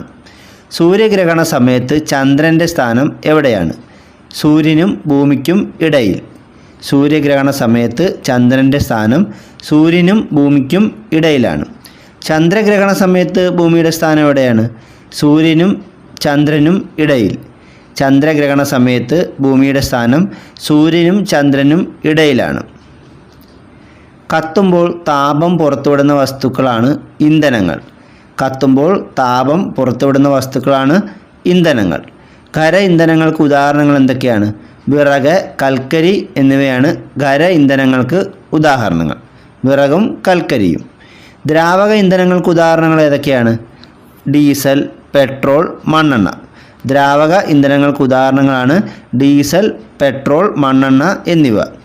വാതക ഇന്ധനങ്ങൾക്ക് ഉദാഹരണങ്ങൾ ഏതൊക്കെയാണ്? LPG, CNG, ഹൈഡ്രജൻ എന്നിവയാണ്. വാതക ഇന്ധനങ്ങൾക്ക് ഉദാഹരണങ്ങൾ LPG, CNG, ഹൈഡ്രജൻ എന്നിവയാണ്. വിമാനത്തിൽ ഉപയോഗിക്കുന്ന ഇന്ധനം ഏതാണ്? Aviation fuel. വിമാനത്തിൽ ഉപയോഗിക്കുന്ന ഇന്ധനം ഏവിയേഷൻ ഫ്യൂവലാണ്. ദേശീയ ഊർജ്ജ സംരക്ഷണ ദിനം എന്നാണ്? ഡിസംബർ 14. ദേശീയ ഊർജ്ജ സംരക്ഷണ ദിനം ഡിസംബർ 14 ലെൻസിൻ്റെ പവറിൻ്റെ യൂണിറ്റ് എന്താണ്? ഡയോപ്റ്റർ. ലെൻസിൻ്റെ പവറിൻ്റെ യൂണിറ്റ് ഡയോപ്റ്റർ ആണ്. നക്ഷത്രങ്ങളുടെ തിളക്കത്തിന് കാരണം എന്താണ്? അപവർത്തനം. നക്ഷത്രങ്ങളുടെ തിളക്കത്തിന് കാരണം അപവർത്തനമാണ്. ഡക്റ്റിലിറ്റി ഏറ്റവും കൂടുതലുള്ള ലോഹം ഏതാണ്? പ്ലാറ്റിനം. ഡക്റ്റിലിറ്റി ഏറ്റവും കൂടുതലുള്ള ലോഹം പ്ലാറ്റിനമാണ്. വൈദ്യുത ബൾബിൽ ഫിലമെൻ്റായി ഉപയോഗിച്ചിരിക്കുന്ന ലോഹം ഏതാണ്? ടങ്സ്റ്റൺ. വൈദ്യുത ബൾബിൽ ഫിലമെൻ്റായി ഉപയോഗിച്ചിരിക്കുന്ന ലോഹം ടങ്സ്റ്റൺ ആണ്. വൈദ്യുതി കടന്നു പോകുമ്പോൾ രാസമാറ്റത്തിന് വിധേയമാകുന്ന പദാർത്ഥങ്ങളാണ് ഇലക്ട്രോലൈറ്റുകൾ. വൈദ്യുതി കടന്നു പോകുമ്പോൾ രാസമാറ്റത്തിന് വിധേയമാകുന്ന പദാർത്ഥങ്ങളാണ് ഇലക്ട്രോലൈറ്റുകൾ. ഇലക്ട്രോലൈറ്റുകൾക്ക് ഉദാഹരണങ്ങൾ ഏതൊക്കെയാണ്? Sodium chloride, copper sulphate, silver nitrate എന്നിവയാണ്. ഇലക്ട്രോലൈറ്റുകൾക്ക് ഉദാഹരണങ്ങളാണ് sodium chloride, copper sulphate, silver nitrate എന്നിവ. ഇന്ത്യയിൽ വനനിബിഡമായ പർവ്വത പ്രദേശങ്ങളിൽ കാണുന്ന ജൈവാംശം വളരെ കൂടിയ മണ്ണിനമാണ് പർവ്വതമണ്ണ്. ഇന്ത്യയിൽ വനനിബിഡമായ പർവ്വത പ്രദേശങ്ങളിൽ കാണുന്ന ജൈവാംശം വളരെ കൂടിയ മണ്ണിനമേതാണ്? പർവ്വതമണ്ണ്. ലോകത്തിലെ ഏറ്റവും വലിയ നിശാശലഭം ഏതാണ്? Atlas moth. ലോകത്തിലെ ഏറ്റവും വലിയ നിശാശലഭമാണ് അറ്റ്ലസ് മോത്ത്. ഇന്ത്യൻ സമ്പദ് വ്യവസ്ഥയുടെ നട്ടെല്ല് എന്ന് വിശേഷിപ്പിക്കപ്പെടുന്നത് ഉത്തര മഹാസമതലത്തെയാണ്. ഇന്ത്യൻ സമ്പദ് വ്യവസ്ഥയുടെ നട്ടെല്ല് എന്നറിയപ്പെടുന്നത് ഉത്തര മഹാസമതലമാണ്. കണ്ടൽക്കാടുകൾ കൂടുതൽ കാണപ്പെടുന്ന ഇന്ത്യൻ സംസ്ഥാനം ഏതാണ്? പശ്ചിമ ബംഗാൾ. കണ്ടൽക്കാടുകൾ കൂടുതൽ കാണുന്ന ഇന്ത്യൻ സംസ്ഥാനം പശ്ചിമ ബംഗാളാണ്. ധാതുക്കളുടെ കലവറ എന്നറിയപ്പെടുന്ന പീഠഭൂമി ഏതാണ്? ഛോട്ടാ നാഗ്പൂർ പീഠഭൂമി. എന്നാൽ ധാതുക്കളുടെ കലവറ എന്നറിയപ്പെടുന്ന ഇന്ത്യയിലെ ഭൂപ്രദേശം ഉപദ്വീപീയ പീഠഭൂമിയുമാണ്. ധാതുക്കളുടെ കലവറ എന്നറിയപ്പെടുന്ന ഇന്ത്യയിലെ ഭൂപ്രദേശം ചോദിച്ചാൽ അത് ഉപദ്വീപീയ പീഠഭൂമിയും, ധാതുക്കളുടെ കലവറ എന്നറിയപ്പെടുന്ന പീഠഭൂമി ഏതെന്ന് ചോദിച്ചാൽ ഛോട്ടാ നാഗ്പൂർ പീഠഭൂമിയുമാണ്. ഹിമാലയൻ നദികളുടെ നിക്ഷേപണ പ്രക്രിയയിലൂടെ രൂപപ്പെട്ട സമതലം ഏതാണ്? ഉത്തര മഹാസമുദ്രം. ഹിമാലയൻ നദികളുടെ നിക്ഷേപണ പ്രക്രിയയിലൂടെ രൂപപ്പെട്ട സമതലമാണ് ഉത്തര മഹാസമതലം. വൈക്കം സത്യാഗ്രഹത്തിന് നേതൃത്വം നൽകിയതാരാണ്? ടി.കെ. മാധവൻ. വൈക്കം സത്യാഗ്രഹത്തിന് നേതൃത്വം നൽകിയത് ടി.കെ. മാധവനാണ്. ഗുരുവായൂർ സത്യാഗ്രഹത്തിന് നേതൃത്വം നൽകിയ ആരാണ്? കെ. കേളപ്പനാണ്. വൈക്കം സത്യാഗ്രഹം നടന്ന വർഷം അറിയാലോ, 1924 വൈക്കം സത്യാഗ്രഹം ആരംഭിച്ചത്. എന്നാൽ വൈക്കം സത്യാഗ്രഹം അവസാനിച്ചത് 1925 എന്നാൽ ഗുരുവായൂർ സത്യാഗ്രഹം നടന്ന വർഷം 1931 1817 പ്രൈമറി വിദ്യാഭ്യാസം സൗജന്യമാക്കിക്കൊണ്ട് തിരുവിതാംകൂറിൽ വിളംബരം പുറപ്പെടുവിച്ച ആരാണ്? റാണി ഗൗരി പാർവതിബായി. 1817 പ്രൈമറി വിദ്യാഭ്യാസം സൗജന്യമാക്കിക്കൊണ്ട് തിരുവിതാംകൂറിൽ വിളംബരം പുറപ്പെടുവിച്ചത് റാണി ഗൗരി പാർവതിബായിയാണ്. മാറുമറയ്ക്കാനുള്ള അവകാശത്തിനായി തെക്കൻ തിരുവിതാംകൂറിൽ നടന്ന ലഹള അറിയപ്പെടുന്ന പേരെന്താണ്? ചാന്നാർ ലഹള. മാറുമറയ്ക്കാനുള്ള അവകാശത്തിനായി തെക്കൻ തിരുവിതാംകൂറിൽ നടന്ന ലഹളയാണ് ചാന്നാർ ലഹള. മലയാളം സംസാരിക്കുന്ന പ്രദേശങ്ങളെ ഉൾപ്പെടുത്തി കേരളം രൂപീകരിക്കണമെന്ന് EMS സൂചിപ്പിച്ചത് ഏത് ഗ്രന്ഥത്തിലാണ്? 1.25 കോടി മലയാളികൾ. മലയാളം സംസാരിക്കുന്ന പ്രദേശങ്ങളെ ഉൾപ്പെടുത്തി കേരള സംസ്ഥാനം രൂപീകരിക്കണമെന്ന് EMS സൂചിപ്പിച്ചത് 1.25 കോടി മലയാളികൾ എന്ന ഗ്രന്ഥത്തിലാണ്. ഗാന്ധിജിയും അരാജകത്വവും എന്ന ഗ്രന്ഥം രചിച്ച ആരാണ്? സി. ശങ്കരൻ നായർ. ഗാന്ധിജിയും അരാജകത്വവും എന്ന ഗ്രന്ഥം രചിച്ചത് സി. ശങ്കരൻ നായരാണ്. ഇന്ത്യൻ നാഷണൽ കോൺഗ്രസിൻ്റെ അധ്യക്ഷനായിരുന്ന ഏക മലയാളി കൂടിയാണ് സി. ശങ്കരൻ നായർ. ഇദ്ദേഹത്തിൻ്റെ പൂർണ്ണമായ പേര് ചേറ്റൂർ ശങ്കരൻ നായർ എന്നാണ്. ശ്രീനാരായണ ഗുരു അരുവിപ്പുറത്ത് ശിവപ്രതിഷ്ഠ നടത്തിയ വർഷം ഏതാണ്? 1888. ശ്രീനാരായണ ഗുരു അരുവിപ്പുറത്ത് ശിവപ്രതിഷ്ഠ നടത്തിയത് 1888 വൈക്കം സത്യാഗ്രഹത്തോട് അനുഭാവം പ്രകടിപ്പിച്ചുകൊണ്ട് സവർണജാഥ നടത്തിയത് ആരാണ്? മന്നത്ത് പത്മനാഭൻ. ഭാരതകേസരി എന്നറിയപ്പെടുന്ന NSSൻ്റെ സ്ഥാപകൻ കൂടിയായ മന്നത്ത് പത്മനാഭനാണ് വൈക്കം സത്യാഗ്രഹത്തോട് അനുഭാവം പ്രകടിപ്പിച്ചുകൊണ്ട് സവർണജാഥ നടത്തിയത്. ജാതിഭേദം മതദ്വേഷം ഏതുമില്ലാതെ സർവരും സോദരത്വേന വാഴുന്ന മാതൃകാസ്ഥാനമാണിത് എന്ന് ശ്രീനാരായണ ഗുരു രേഖപ്പെടുത്തിയത് എവിടെയാണ്? അരുവിപ്പുറം ക്ഷേത്രത്തിൻ്റെ മുമ്പിലായി. ജാതിഭേദം മതദ്വേഷം ഏതുമില്ലാതെ സർവരും സോദരത്വേന വാഴുന്ന മാതൃകാസ്ഥാനമാണിത് എന്ന് ശ്രീനാരായണ ഗുരു രേഖപ്പെടുത്തി വെച്ചത് അരുവിപ്പുറം ക്ഷേത്രത്തിൻ്റെ മുന്നിലാണ്. ഇനി നമ്മൾ സാമൂഹ്യ പരിഷ്കർത്താക്കളും അവരാരംഭിച്ച പ്രസ്ഥാനങ്ങളെയുമാണ് നോക്കുന്നത്. പ്രധാനപ്പെട്ടവ. സമത്വ സമാജം സ്ഥാപിച്ചത് വൈകുണ്ഠ സ്വാമികളാണ്. ഇവയൊക്കെ തന്നെ SCERT സ്കൂൾ പാഠപുസ്തകത്തിലുള്ളതുകൊണ്ടാണ് നമ്മൾ എടുത്ത് ഇവിടെ പറയുന്നത്. സമത്വ സമാജം സ്ഥാപിച്ചവരാണ് വൈകുണ്ഠ സ്വാമികളാണ്. കൂട്ടുകുടുംബ വ്യവസ്ഥ, സംബന്ധം, മരുമക്കത്തായം എന്നിവയ്ക്കെതിരെ പോരാടിയ ഒരു സാമൂഹ്യ പരിഷ്കർത്താവാണ് ചട്ടമ്പി സ്വാമികൾ. SNDP ശ്രീനാരായണ ധർമ്മ പരിപാലന യോഗം സ്ഥാപിച്ചത് ശ്രീനാരായണ ഗുരുവാണ്. പിന്നെ കുര്യാക്കോസ് ഏലിയാസ് ചാവറ അച്ഛൻ എന്നറിയപ്പെടുന്നത്, ഇദ്ദേഹം അനാഥാലയങ്ങളും വിദ്യാലയങ്ങളുമൊക്കെ സ്ഥാപിച്ചു. കേരളത്തിലെ സാക്ഷരതയുടെ പിതാവ് എന്നറിയപ്പെടുന്നത് കുര്യാക്കോസ് ഏലിയാസ് ചാവറയാണ്. ഇദ്ദേഹത്തിൻ്റെ ജന്മസ്ഥലം ആലപ്പുഴ ജില്ലയിലെ കൈനകരിയാണ്. സാധുജന പരിപാലന സംഘം സ്ഥാപിച്ചത് അയ്യങ്കാളിയാണ്. സാധുജന പരിപാലന സംഘം സ്ഥാപിച്ചാരാണ്? അയ്യങ്കാളിയാണ്. ആത്മവിദ്യാസംഘം സ്ഥാപിച്ചത് വാഗ്ഭടാനന്ദനാണ്. തിരുവിതാംകൂർ മുസ്ലിം മഹാജനസഭ സ്ഥാപിച്ചത് വക്കം അബ്ദുൽ ഖാദർ മൗലവിയാണ്. തിരുവിതാംകൂർ മുസ്ലിം മഹാജനസഭ സ്ഥാപിച്ചാരാണ്? വക്കം അബ്ദുൽ ഖാദർ മൗലവി. സഹോദര പ്രസ്ഥാനം സ്ഥാപിച്ചാരാണ്? സഹോദരൻ അയ്യപ്പൻ. 1917 സഹോദരൻ അയ്യപ്പനാണ് സഹോദര പ്രസ്ഥാനം സ്ഥാപിച്ചത്. അരേ സമാജം സ്ഥാപിച്ചത് പണ്ഡിറ്റ് KP കറുപ്പനാണ്. നായർ സർവീസ് സൊസൈറ്റി അഥവാ NSS സ്ഥാപിച്ചത് മന്നത്ത് പത്മനാഭനാണ്. NSSൻ്റെ സ്ഥാപകനാരാണ്? മന്നത്ത് പത്മനാഭൻ. യോഗക്ഷേമ സഭ സ്ഥാപിച്ചത് VT ഭട്ടതിരിപ്പാട്. സ്ഥാപിച്ചെന്ന് പറയാൻ പറ്റില്ല, ഇതിൻ്റെ ആദ്യകാല പ്രവർത്തകൻ എന്നാണ് VT ഭട്ടതിരിപ്പാട് അറിയപ്പെട്ടത്. എന്നാലും സ്ഥാപകനെന്നും വേണമെങ്കിൽ പറയാം. പ്രത്യക്ഷ രക്ഷാ ദേവസഭ എന്ന സംഘടന സ്ഥാപിച്ചത് കുമാരഗുരുദേവനാണ്. ഇദ്ദേഹത്തിൻ്റെ മറ്റൊരു പേര് എന്താണെന്നറിയാലോ? പൊയ്കയിൽ യോഹനാൻ എന്നും അറിയപ്പെടുന്നത് കുമാര ഗുരുദേവനാണ്. ഇദ്ദേഹമാണ് പ്രത്യക്ഷ രക്ഷാ ദൈവസഭ. ഇതിൻ്റെ ആസ്ഥാനം തിരുവല്ലയിലെ ഇരവിപേരൂരാണ്. ഒരു വസ്തുവിന് സ്ഥിതി ചെയ്യാൻ ആവശ്യമായ സ്ഥലത്തിൻ്റെ അളവാണ് വ്യാപ്തം. ഒരു വസ്തുവിന് സ്ഥിതി ചെയ്യാൻ ആവശ്യമായ സ്ഥലത്തിൻ്റെ അളവാണ് വ്യാപ്തം.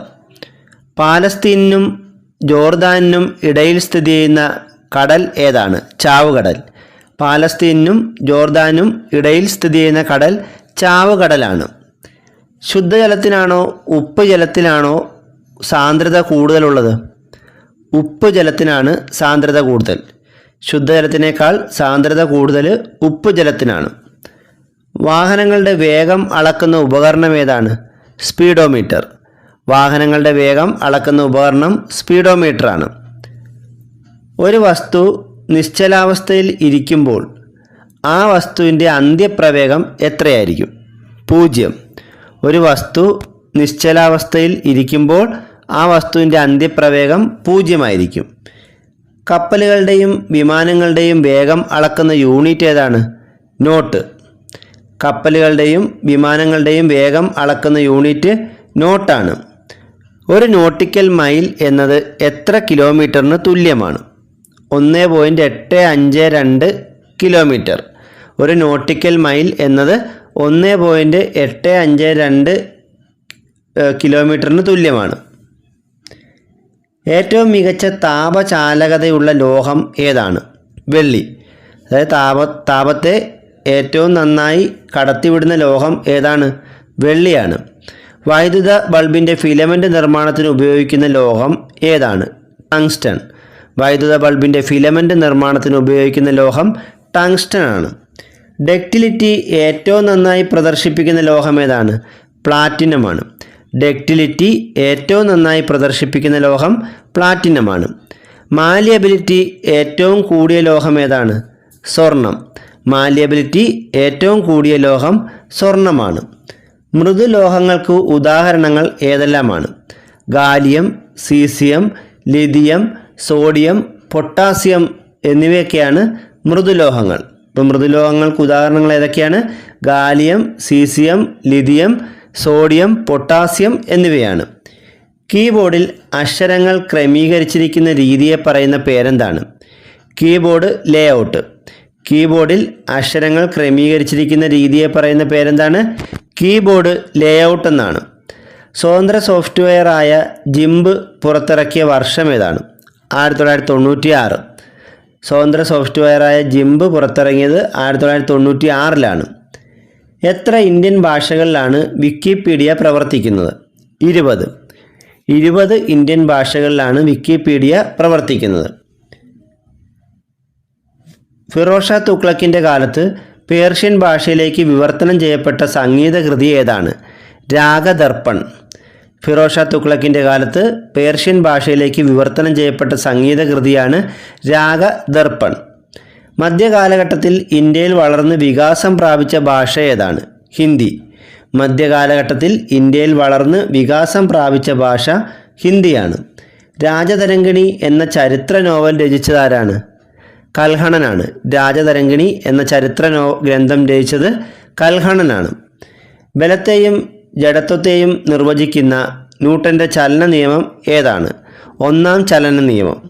ബലത്തെയും ജഡത്വത്തെയും നിർവചിക്കുന്ന ന്യൂട്ടൻ്റെ ചലന നിയമം ഒന്നാം ചലന നിയമമാണ്. ഗലീലിയോ രചിച്ച ആദ്യത്തെ ശാസ്ത്ര പുസ്തകം ഏതാണ്? The little balance. ഗലീലിയോ രചിച്ച ആദ്യത്തെ ശാസ്ത്ര പുസ്തകം ദ ലിറ്റിൽ ബാലൻസ് എന്ന പുസ്തകമാണ്. വ്യൂൾക്രമ വർഗ നിയമം ആവിഷ്കരിച്ചതാരാണ്? Isaac Newton. വ്യൂൾക്രമ വർഗ നിയമം ആവിഷ്കരിച്ചത് ഐസക് ന്യൂട്ടനാണ്. ഭൂമിയുടെ ഗുരുത്വാകർഷണ ബലത്തിൻ്റെ ദിശ എങ്ങോട്ടാണ്? ഭൂകേന്ദ്രത്തിലേക്കാണ്. ഭൂമിയുടെ ഗുരുത്വാകർഷണ ബലത്തിൻ്റെ ദിശ ഭൂകേന്ദ്രത്തിലേക്കാണ്. ഒരു കല്ല് ചരടിൽ കെട്ടി കറക്കുമ്പോൾ കല്ലിൻ്റെ ചലനം ഏത് ചലനത്തിന് ഉദാഹരണമാണ്? വർത്തുള ചലനം. അതായത് കല്ല് ചരടിൽ കെട്ടി കറക്കുമ്പോൾ അത് വൃത്താകൃതിയിലാണ് കറങ്ങുന്നത്. അപ്പോൾ വൃത്താകൃതിയിലുള്ള ചലനമാണ് ഈ വർത്തുള ചലനം. അപ്പോൾ ഒരു കല്ല് ചരടിൽ കെട്ടി കറക്കുമ്പോൾ കല്ലിൻ്റെ ചലനം ഏത് ചലനത്തിന് ഉദാഹരണമാണ്?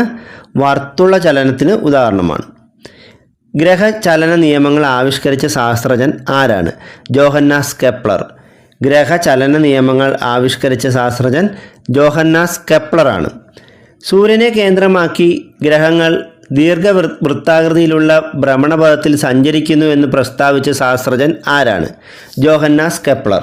സൂര്യനെ കേന്ദ്രമാക്കി ഗ്രഹങ്ങൾ ദീർഘവൃത്താകൃതിയിലുള്ള ഭ്രമണപഥത്തിൽ സഞ്ചരിക്കുന്നു എന്ന് പ്രസ്താവിച്ച ശാസ്ത്രജ്ഞൻ ജോഹന്നാസ് കെപ്ലറാണ്. ജോഹന്നാസ് കെപ്ലർ ഗ്രഹചലനവുമായി ബന്ധപ്പെട്ട എത്ര നിയമങ്ങളാണ് ആവിഷ്കരിച്ചത്? 3. ജോഹന്നാസ് കെപ്ലർ ഗ്രഹചലനവുമായി ബന്ധപ്പെട്ട 3 നിയമങ്ങളാണ് ആവിഷ്കരിച്ചത്.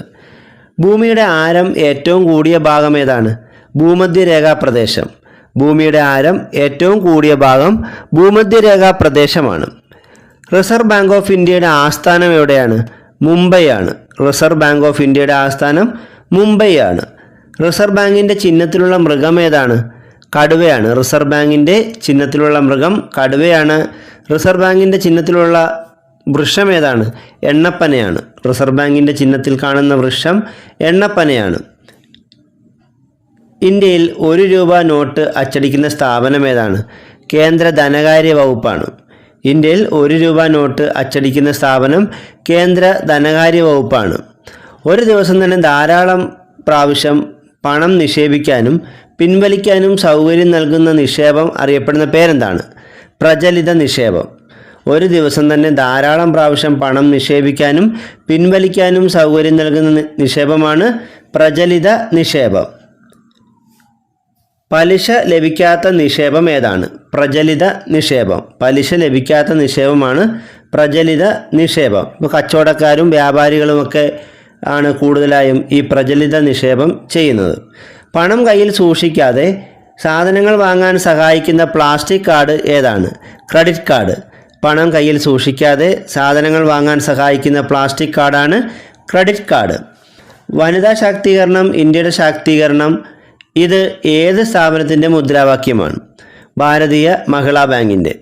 വനിതാ ശാക്തീകരണം ഇന്ത്യയുടെ ശാക്തീകരണം എന്നത് ഭാരതീയ മഹിളാ ബാങ്കിൻ്റെ മുദ്രാവാക്യമാണ്. 2013 നവംബറിൽ ആരംഭിച്ച ഭാരതീയ മഹിളാ ബാങ്ക് ഏത് ബാങ്കിലാണ് ലയിച്ചത്? സ്റ്റേറ്റ് ബാങ്ക് ഓഫ് ഇന്ത്യയിൽ. 2013 നവംബറിൽ ആരംഭിച്ച ഭാരതീയ മഹിളാ ബാങ്ക് സ്റ്റേറ്റ് ബാങ്ക് ഓഫ് ഇന്ത്യയിലാണ് ലയിച്ചത്. LED ബൾബിനുള്ളിൽ താപം ആഗിരണം ചെയ്യാനുള്ള സംവിധാനമാണ് ഹീറ്റ് സിങ്ക്. LED ബൾബിനുള്ളിൽ താപം ആഗിരണം ചെയ്യാനുള്ള സംവിധാനം അറിയപ്പെടുന്ന പേരെന്താണ്? ഹീറ്റ് സിങ്ക് എന്നാണ്. പൊട്ടാസ്യത്തിൻ്റെ അറ്റോമിക് നമ്പർ എത്രയാണ്? 19. പൊട്ടാസ്യത്തിൻ്റെ അറ്റോമിക നമ്പർ 19 ആണ്. എസ് സബ്ഷെല്ലിൽ ഉൾക്കൊള്ളാൻ കഴിയുന്ന പരമാവധി ഇലക്ട്രോണുകളുടെ എണ്ണം എത്രയാണ്? 2. എസ് സബ്ഷെല്ലിൽ ഉൾക്കൊള്ളാൻ കഴിയുന്ന പരമാവധി ഇലക്ട്രോണുകളുടെ എണ്ണം 2 ആണ്. പി സബ്ഷെല്ലിൽ ഉൾക്കൊള്ളാൻ കഴിയുന്ന പരമാവധി ഇലക്ട്രോണുകളുടെ എണ്ണം എത്രയാണ്? 6 ആണ്. എസ്സിൽ 2ഉം പിയിൽ പരമാവധി ഉള്ള ഇലക്ട്രോണുകളുടെ എണ്ണം 6ഉമാണ്. ഡി സബ്ഷെല്ലിൽ ഉൾക്കൊള്ളാൻ കഴിയുന്ന പരമാവധി ഇലക്ട്രോണുകളുടെ എണ്ണം എത്രയാണ്? 10 ആണ്.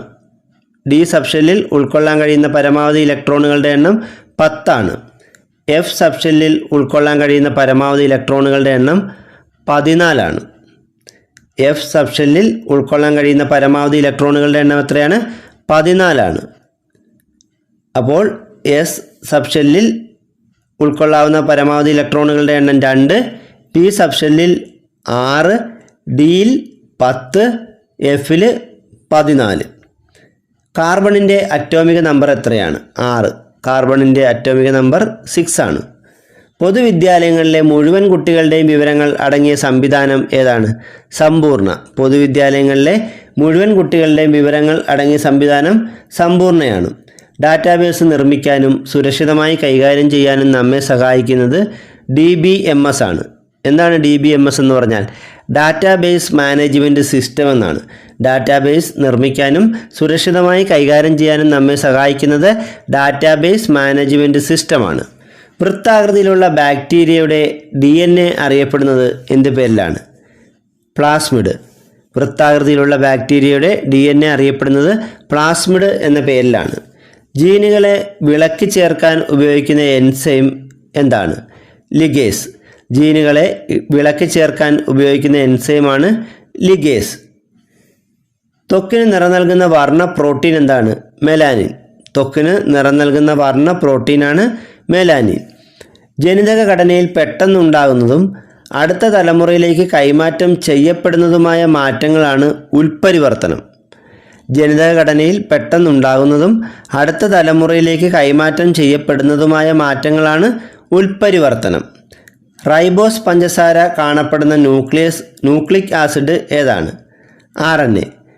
റൈബോസ് പഞ്ചസാര കാണപ്പെടുന്ന ന്യൂക്ലിക് ആസിഡ് RNA ആണ്.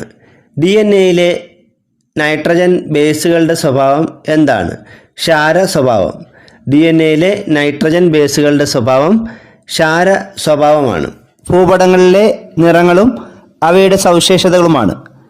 ഭൂപടങ്ങളിൽ ഓരോ ഭൂഭാഗങ്ങളെ പ്രത്യേക നിറങ്ങൾ കൊടുത്ത് സൂചിപ്പിച്ചിരിക്കുന്നത് നമ്മൾ കണ്ടുള്ളതാണ്. അപ്പോൾ ഭൂപടത്തിൽ പച്ച നിറത്തിൽ കൊടുത്തിരിക്കുന്നത് എന്താണ്? നൈസർഗിക സസ്യജാലമാണ്. നൈസർഗിക സസ്യജാലത്തെയാണ് ഭൂപടത്തിൽ പച്ച നിറത്തിൽ സൂചിപ്പിക്കുന്നത്. മഞ്ഞ നിറത്തിൽ സൂചിപ്പിക്കുന്നത് കൃഷിയിടങ്ങളെയാണ്. മഞ്ഞ നിറത്തിൽ സൂചിപ്പിക്കുന്നത് എന്തിനെയാണ്? കൃഷിയിടങ്ങളെയാണ്. ചുവപ്പ് നിറത്തിൽ സൂചിപ്പിച്ചിരിക്കുന്നത് പാർപ്പിടങ്ങളെയും റോഡുകളെയുമാണ്. പാർപ്പിടങ്ങളെയും റോഡുകളെയും എന്ത് നിറത്തിലാണ് സൂചിപ്പിച്ചിട്ടുള്ളത്? ചുവപ്പ് നിറത്തിൽ. ഭൂപടങ്ങളിൽ കറുപ്പ് നിറത്തിൽ സൂചിപ്പിക്കുന്നത് തീവണ്ടിപ്പാത, അക്ഷാംശ രേഖകൾ, രേഖാംശ രേഖകൾ, ടെലിഫോൺ ലൈനുകൾ. തീവണ്ടിപ്പാത, അക്ഷാംശ രേഖകൾ, രേഖാംശ രേഖകൾ, ടെലിഫോൺ ലൈനുകൾ എന്നിവയെ കറുപ്പ് നിറത്തിലാണ് ഭൂപടത്തിൽ സൂചിപ്പിച്ചിട്ടുള്ളത്. ജലാശയങ്ങളെയാണ് നീല നിറത്തിൽ ഭൂപടത്തിൽ സൂചിപ്പിച്ചിട്ടുള്ളത്. അപ്പോൾ ഭൂപടത്തിൽ നീല നിറത്തിൽ കാണുന്നത് എന്താണ്? ജലാശയമാണ്. ഭൂപടത്തിൽ തവിട്ട് നിറത്തിൽ കാണുന്നത് പാറക്കൂട്ടങ്ങളും മണൽ കൂനകളും കുന്നുകളുമാണ്. ഭൂപടത്തിൽ തവിട്ട് നിറത്തിൽ കാണപ്പെടുന്നത് എന്താണ്? പാറക്കൂട്ടങ്ങളും മണൽ കൂനകളും കുന്നുകളുമാണ്. വളരെ പ്രധാനപ്പെട്ട ഒരു ഭാഗമായതിനാൽ ഇത് നമ്മൾ ഒന്നുകൂടി നോക്കുകയാണ്. ഭൂപടത്തിൽ പച്ച നിറത്തിൽ സൂചിപ്പിക്കുന്നത് നൈസർഗിക സസ്യജാലത്തെയും മഞ്ഞ നിറത്തിൽ സൂചിപ്പിക്കുന്നത് കൃഷിയിടങ്ങളെയാണ്. ഭൂപടത്തിൽ ചുവപ്പ് നിറത്തിൽ കാണപ്പെടുന്നത് പാർപ്പിടങ്ങളും റോഡുകളുമാണ്. ഭൂപടത്തിൽ കറുപ്പ് നിറത്തിൽ കാണപ്പെടുന്നത് തീവണ്ടിപ്പാത, അക്ഷാംശ രേഖകൾ, രേഖാംശ രേഖ, ടെലിഫോൺ ലൈൻ എന്നിവയാണ്. ഭൂപടത്തിൽ നീല നിറത്തിൽ കാണപ്പെടുന്നത് എന്താണ്? ജലാശയങ്ങളാണ്. ഭൂപടത്തിൽ തവിട്ട് നിറത്തിൽ കാണപ്പെടുന്നത് പാറക്കൂട്ടങ്ങൾ, മണൽക്കൂന, കുന്നുകൾ എന്നിവയാണ്. അടുത്തത് പ്രാചീന തിണാസങ്കല്പവും അവയുമായി ബന്ധപ്പെട്ട പ്രദേശങ്ങളുമാണ്. ആദ്യമായി കുറിഞ്ചി തിണാസങ്കല്പമാണ്. ഈ കുറിഞ്ചി തിണാസങ്കല്പം മലം പ്രദേശങ്ങളുമായി ബന്ധപ്പെട്ടാണ്. മലകൾ, മലയോരങ്ങൾ എന്നിവയുമായി ബന്ധപ്പെട്ട ഒരു തിണയാണ് കുറിഞ്ചി. അതുപോലെ മുല്ല എന്ന തിണ കാട് അല്ലെങ്കിൽ പുൽമേടുകളുമായി ബന്ധപ്പെട്ട തിണയാണ് മുല്ല. പാലൈ എന്നാണ് അറിയപ്പെടുന്നത്. പാല എന്നാണ് ഇവിടെ എഴുതിയിരിക്കുന്നത്. പാലൈ എന്നൊക്കെയാണ് ഇത് അറിയപ്പെടുന്നത്. ഇത് വരണ്ട പ്രദേശങ്ങളുമായി ബന്ധപ്പെട്ട തിണയാണ് പാലൈ തിണ. മരുതം തിണ വയലുകൾ ആയിട്ട് ബന്ധപ്പെട്ടതാണ്. മരുതം തിണ എന്തുമായി ബന്ധപ്പെട്ടതാണ്? വയൽ, കൃഷിയിടങ്ങൾ എന്നിവയുമായി ബന്ധപ്പെട്ടതാണ് മരുതം തിണ. അതുപോലെ നെയ്തൽ എന്ന് പറയുന്നത് തീരപ്രദേശവുമായി ബന്ധപ്പെട്ട തിണയാണ്.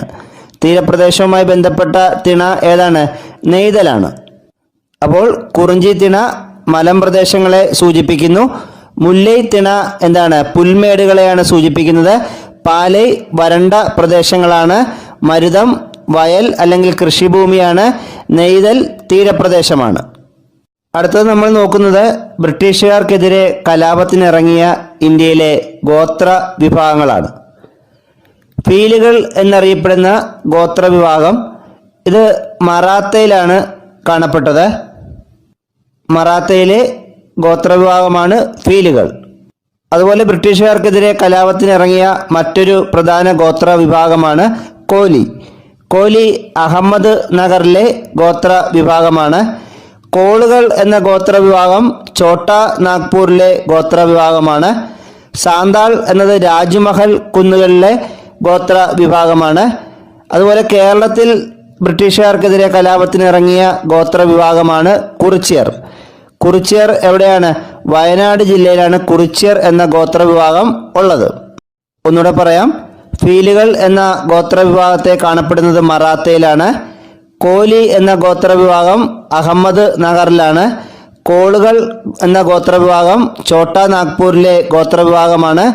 സാന്താൾ രാജ്മഹൽ കുന്നുകളിലെ ഗോത്രവിഭാഗമാണ്. കുറിച്യർ വയനാട്ടിൽ കാണപ്പെടുന്ന ഗോത്രവിഭാഗമാണ്. ഈ ഗോത്രവിഭാഗങ്ങളാണ് ബ്രിട്ടീഷുകാർക്കെതിരെ കലാപത്തിനിറങ്ങിയ ഇന്ത്യയിലെ ഗോത്ര വിഭാഗങ്ങൾ. ഇനി നമ്മൾ നോക്കുന്നത് കുറച്ച് ചുരങ്ങളും അവ ബന്ധിപ്പിക്കുന്ന പ്രദേശങ്ങളുമാണ്. ബനിഹാൾ ചുരം ബന്ധിപ്പിക്കുന്നത് ജമ്മുവിനെയും ശ്രീനഗറിനെയുമാണ്. ജമ്മുവിനെയും ശ്രീനഗറിനെയും ബന്ധിപ്പിക്കുന്ന ചുരം ഏതാണ്? ബനിഹാൾ ചുരമാണ്. ബാരാലാചാല ചുരം ബന്ധിപ്പിക്കുന്നത് ഹിമാചൽ പ്രദേശിനെയും ജമ്മു കാശ്മീരിനെയുമാണ്. ബാരാലാചാല ചുരം ബന്ധിപ്പിക്കുന്ന ഏതൊക്കെ സ്ഥലങ്ങളെയാണ്? ഹിമാചൽ പ്രദേശിനെയും ജമ്മു കാശ്മീരിനെയുമാണ്. ലിബുലൈക്ക് ചുരം ബന്ധിപ്പിക്കുന്നത് ഉത്തരാഖണ്ഡിനെയും ടിബറ്റിനെയുമാണ്. ലിബുലൈക്ക് ചുരം ബന്ധിപ്പിക്കുന്ന ഏതൊക്കെ സ്ഥലങ്ങളെയാണ്? ഉത്തരാഖണ്ഡിനെയും ടിബറ്റിനെയും. ഷിപ്കില ചുരം ബന്ധിപ്പിക്കുന്നത് ഹിമാചൽ പ്രദേശിനെയും ടിബറ്റിനെയുമാണ്. ഹിമാചൽ പ്രദേശിനെയും ടിബറ്റിനെയും തമ്മിൽ ബന്ധിപ്പിക്കുന്ന ചുരം ഏതാണ്? ഷിപ്കില ചുരമാണ്. സോജില ചുരം ബന്ധിപ്പിക്കുന്നത് ശ്രീനഗറിനെയും കാർഗിലിനെയുമാണ്. ശ്രീനഗറിനെയും കാർഗിലിനെയും തമ്മിൽ ബന്ധിപ്പിക്കുന്ന ചുരമാണ് സോജില ചുരം. നാഥുല ചുരം അത് വളരെ പ്രധാനപ്പെട്ട ഒരു ചുരമാണ്. സിക്കിമിലാണ് ഈ നാഥുല ചുരം. അപ്പോൾ സിക്കിമിനെയും ടിബറ്റിനെയും തമ്മിൽ ബന്ധിപ്പിക്കുന്ന ചുരമാണ് നാഥുല ചുരം. നാഥുല ചുരം ഏതൊക്കെ സ്ഥലങ്ങളെയാണ് ബന്ധിപ്പിക്കുന്നത്? സിക്കിമിനെയും ടിബറ്റിനെയും. അഗിൽ ചുരം ബന്ധിപ്പിക്കുന്ന ഏതൊക്കെ സ്ഥലങ്ങളെയാണ്? ലഡാക്ക്, ചൈന. ലഡാക്കിനെയും ചൈനയും തമ്മിൽ ബന്ധിപ്പിക്കുന്ന ചുരമാണ് അഗിൽ ചുരം. ബോഡില ചുരം വളരെ പ്രധാനപ്പെട്ട ഒരു ചുരമാണ് ബോഡില ചുരം. ഇത് അരുണാചൽ പ്രദേശിനെയും ഭൂട്ടാനെയും തമ്മിൽ ബന്ധിപ്പിക്കുന്നു. ബോഡില ചുരം ഏതൊക്കെ സ്ഥലങ്ങളെയാണ് ബന്ധിപ്പിക്കുന്നത്? അരുണാചൽ പ്രദേശിനെയും ഭൂട്ടാനെയും. ജലപ്ല ചുരം ബന്ധിപ്പിക്കുന്നത് സിക്കിമിനെയും ഭൂട്ടാനെയുമാണ്. ജലപ്ല ചുരം ബന്ധിപ്പിക്കുന്ന ഏതൊക്കെ സ്ഥലങ്ങളെയാണ്? സിക്കിം, ഭൂട്ടാൻ. ചാങ്ല ചുരം ബന്ധിപ്പിക്കുന്നത് ലഡാക്കിനെയും ടിബറ്റിനെയുമാണ്. ചാങ്ല ചുരം ബന്ധിപ്പിക്കുന്ന സ്ഥലങ്ങൾ ഏതൊക്കെയാണ്? ലഡാക്കിനെ ടിബറ്റുമായി ബന്ധിപ്പിക്കുന്ന ചുരമാണ് ചാങ്ല ചുരം. ഒന്നുകൂടെ നോക്കാം. ബനിഹാൾ ചുരം ജമ്മുവിനെയും ശ്രീനഗറിനെയും തമ്മിൽ ബന്ധിപ്പിക്കുന്നു. ബാരാലാചാല ചുരം ഹിമാചൽ പ്രദേശിനെയും ജമ്മു കാശ്മീരിനെയും തമ്മിൽ ബന്ധിപ്പിക്കുന്നു. ലിബുലൈക്ക് ചുരം ഉത്തരാഖണ്ഡിനെയും ടിബറ്റിനെയും തമ്മിൽ ബന്ധിപ്പിക്കുന്നു. ഷിപ്കില ചുരം ഹിമാചൽ പ്രദേശിനെയും ടിബറ്റിനെയും തമ്മിൽ ബന്ധിപ്പിക്കുന്നു. സോജില ചുരം ശ്രീനഗറിനെയും കാർഗിലിനെയും തമ്മിൽ ബന്ധിപ്പിക്കുന്നു. നാഥുല ചുരം സിക്കിമിനെയും ടിബറ്റിനെയും തമ്മിൽ ബന്ധിപ്പിക്കുന്നു. അഗിൽ ചുരം ലഡാക്കിനെയും ചൈനയും തമ്മിൽ ബന്ധിപ്പിക്കുന്നു. ബോഡില ചുരം അരുണാചൽ പ്രദേശിനെയും ഭൂട്ടാനെയും തമ്മിലാണ് ബന്ധിപ്പിക്കുന്നത്. ജലപ്ല ചുരം സിക്കിമിനെയും ഭൂട്ടാനെയും തമ്മിൽ ബന്ധിപ്പിക്കുന്നു. ചാങ്ല ചുരം ലഡാക്കിനെയും ടിബറ്റിനെയും തമ്മിൽ ബന്ധിപ്പിക്കുന്നു. അടുത്തത് ഇന്ത്യയിലെ പ്രധാന ഋതുക്കളാണ്. ഇന്ത്യയിൽ പൊതുവെ എത്ര ഋതുക്കളാണുള്ളത്? 6 ഋതുക്കളാണുള്ളത്. അതിൽ വസന്തകാലം, ഗ്രീഷ്മകാലം, വർഷകാലം, ശരത്കാലം, ഹേമന്തകാലം, ശിശിരകാലം എന്നിവയാണ് ഇന്ത്യയിൽ പൊതുവെ കാണപ്പെടുന്ന 6 ഋതുക്കൾ. ഇതിൽ വസന്തകാലം ഏതൊക്കെ മാസങ്ങളാണ്? മാർച്ച്, ഏപ്രിൽ മാസങ്ങളിലാണ് വസന്തകാലം അനുഭവപ്പെടുന്നത്. അതുപോലെ ഗ്രീഷ്മകാലം അനുഭവപ്പെടുന്നത് മെയ്, ജൂൺ മാസങ്ങളിലാണ്. വർഷകാലം ജൂലൈ, ഓഗസ്റ്റ് മാസങ്ങളിലാണ്. ശരത്കാലം സെപ്റ്റംബർ, ഒക്ടോബർ മാസങ്ങളിലാണ്. ഹേമന്തകാലം നവംബർ, ഡിസംബർ മാസങ്ങളിലാണ്. ശിശിരകാലം ജനുവരി, ഫെബ്രുവരി മാസങ്ങളിലാണ്. അപ്പോൾ വസന്തകാലം മാർച്ച്, ഏപ്രിൽ മാസങ്ങളിൽ അനുഭവപ്പെടുന്നതാണ്.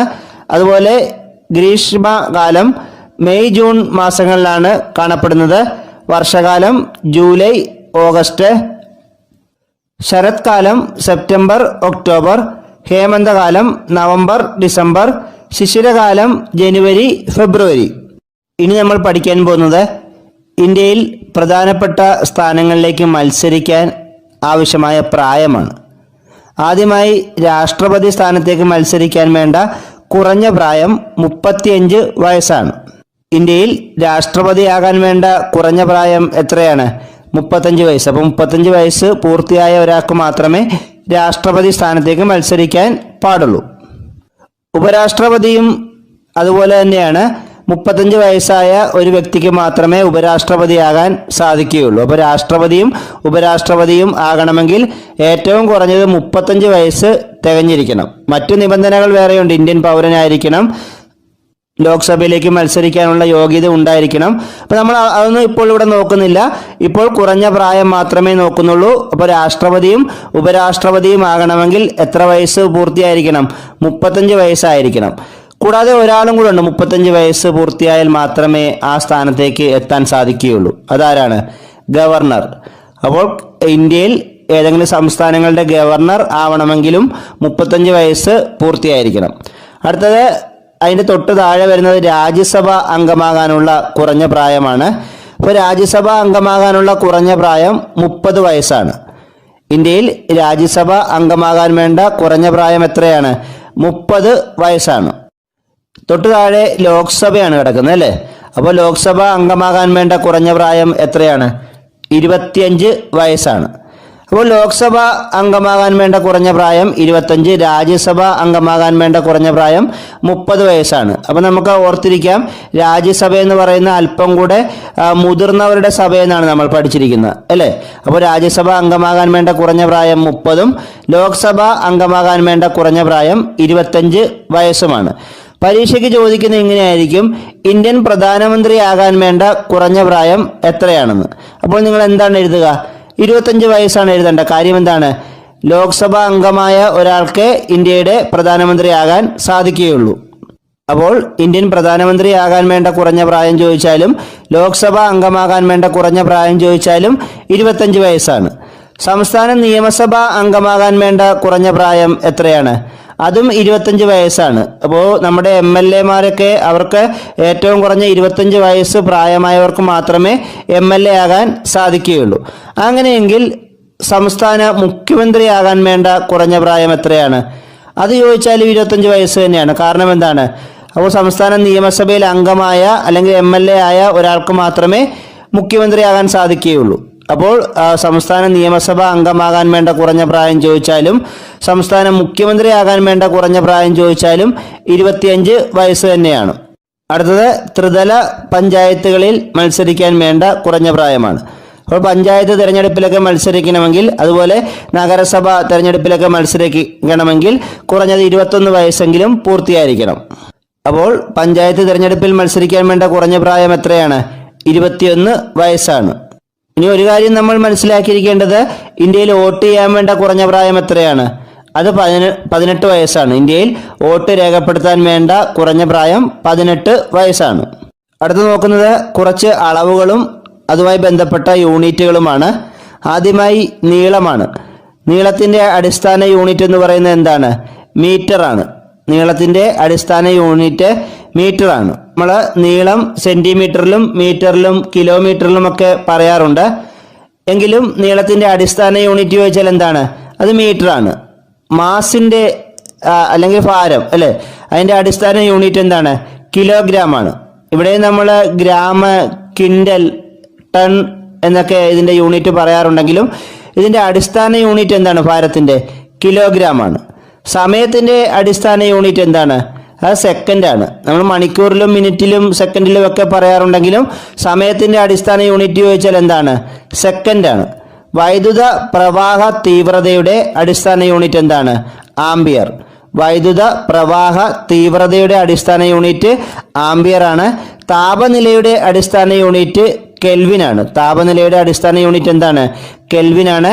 പദാർത്ഥത്തിൻ്റെ അളവ് സൂചിപ്പിക്കുന്ന അടിസ്ഥാന യൂണിറ്റ് എന്താണ്? മോൾ.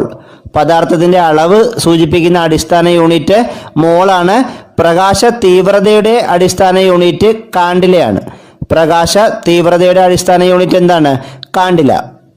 അപ്പോൾ നീളത്തിൻ്റെ അടിസ്ഥാന യൂണിറ്റ് മീറ്ററാണ്. മാസ് അല്ലെങ്കിൽ ഭാരത്തിൻ്റെ അടിസ്ഥാന യൂണിറ്റ് കിലോഗ്രാം ആണ്. സമയത്തിൻ്റെ അടിസ്ഥാന യൂണിറ്റ് സെക്കൻഡാണ്. വൈദ്യുത പ്രവാഹ തീവ്രതയുടെ അടിസ്ഥാന യൂണിറ്റ് ആംബിയർ ആണ്. താപനിലയുടെ അടിസ്ഥാന യൂണിറ്റ് കെൽവിനാണ്. പദാർത്ഥത്തിൻ്റെ അളവ് സൂചിപ്പിക്കുന്ന അടിസ്ഥാന യൂണിറ്റ് മോളാണ്. പ്രകാശ തീവ്രതയുടെ അടിസ്ഥാന യൂണിറ്റ് കാണ്ടിലയാണ്. അടുത്ത് നമ്മൾ പഠിക്കുന്നത് ചില സസ്യങ്ങളിൽ നിന്നും നിർമ്മിക്കുന്ന ഔഷധങ്ങളാണ്. ഈ മേഖലയിൽ നിന്നും PSC പരീക്ഷകളിൽ ചോദ്യങ്ങൾ ഒരുപാട് കടന്നു വന്നിട്ടുമുണ്ട്. ആദ്യമായി ശവന്നാറി എന്ന സസ്യമാണ്. ശവന്നാറി എന്ന സസ്യത്തിൽ നിന്നും ഉൽപ്പാദിപ്പിക്കുന്ന ഔഷധം ഏതാണ്? വിൻകിൻസ്റ്റീൻ ആണ്. വിൻകിൻസ്റ്റീൻ എന്ന ഔഷധമാണ് ശവന്നാറി എന്ന സസ്യത്തിൽ നിന്നും ഉൽപ്പാദിപ്പിക്കുന്നത്. ഇത് ഏത് രോഗത്തിൻ്റെ മരുന്നായിട്ടാണ് ഉപയോഗിക്കുന്നത്? രക്താർബുദം. അപ്പോൾ രക്താർബുദം എന്ന രോഗത്തിന് ശവന്നാറി എന്ന സസ്യത്തിൽ നിന്ന് നിർമ്മിക്കുന്ന വിൻകിൻസ്റ്റീൻ എന്ന ഔഷധം ഉപയോഗിക്കുന്നു. അടുത്ത സർപ്പഗന്ധി എന്ന സസ്യത്തിൽ നിന്നും ഉൽപ്പാദിപ്പിക്കുന്ന ഔഷധം റിസർപ്പിൻ ആണ്. ഇത് ഏത് രോഗത്തിനാണ് ഉപയോഗിക്കുന്നത്? രക്തസമ്മർദ്ദത്തിനാണ്. രക്തസമ്മർദ്ദം രോഗത്തിന് ചികിത്സയ്ക്കായി ഉപയോഗിക്കുന്ന മരുന്നാണ് റിസർപ്പിൻ. ഈ റിസർപ്പിൻ എന്ന ഔഷധം ഉൽപ്പാദിപ്പിക്കുന്നത് സർപ്പഗന്ധി എന്ന ഔഷധത്തിൽ നിന്നുമാണ്. അടുത്ത സിങ്കോണ എന്ന സസ്യത്തിൽ നിന്നും ഉൽപ്പാദിപ്പിക്കുന്ന ക്യുനൈൻ എന്ന ഔഷധമാണ്. ഇത് മലമ്പനിക്ക് നല്ല ഔഷധമാണ്. അപ്പം മലമ്പനി എന്ന രോഗത്തിന് ഔഷധമായി ഉപയോഗിക്കുന്നത് ക്വിനൈൻ ആണ്. അത് ഏത് സസ്യത്തിൽ നിന്നുമാണ് ഉൽപ്പാദിപ്പിക്കുന്നത്? സിങ്കോണ എന്ന സസ്യത്തിൽ നിന്നുമാണ്. അടുത്തത് വാസിഡൈൽ എന്ന ഔഷധം, അത് ആടലോടകം എന്ന സസ്യത്തിൽ നിന്നും ഉൽപ്പാദിപ്പിക്കുന്നു. രക്തപിത്തം എന്ന അസുഖത്തിന് നല്ല ഔഷധമായി ഉപയോഗിക്കുന്നതാണ് ഈ വാസിഡൈൽ. ഇത് ഏത് സസ്യത്തിൽ നിന്നുമാണ് ഉൽപ്പാദിപ്പിക്കുന്നത്? ആടലോടകം. സ്കൂൾ പാഠപുസ്തകങ്ങളിൽ നിന്നും തിരഞ്ഞെടുത്ത ഭാഗത്തു നിന്നുമുള്ള പ്രത്യേക ക്ലാസ് ഇവിടെ അവസാനിക്കുകയാണ്.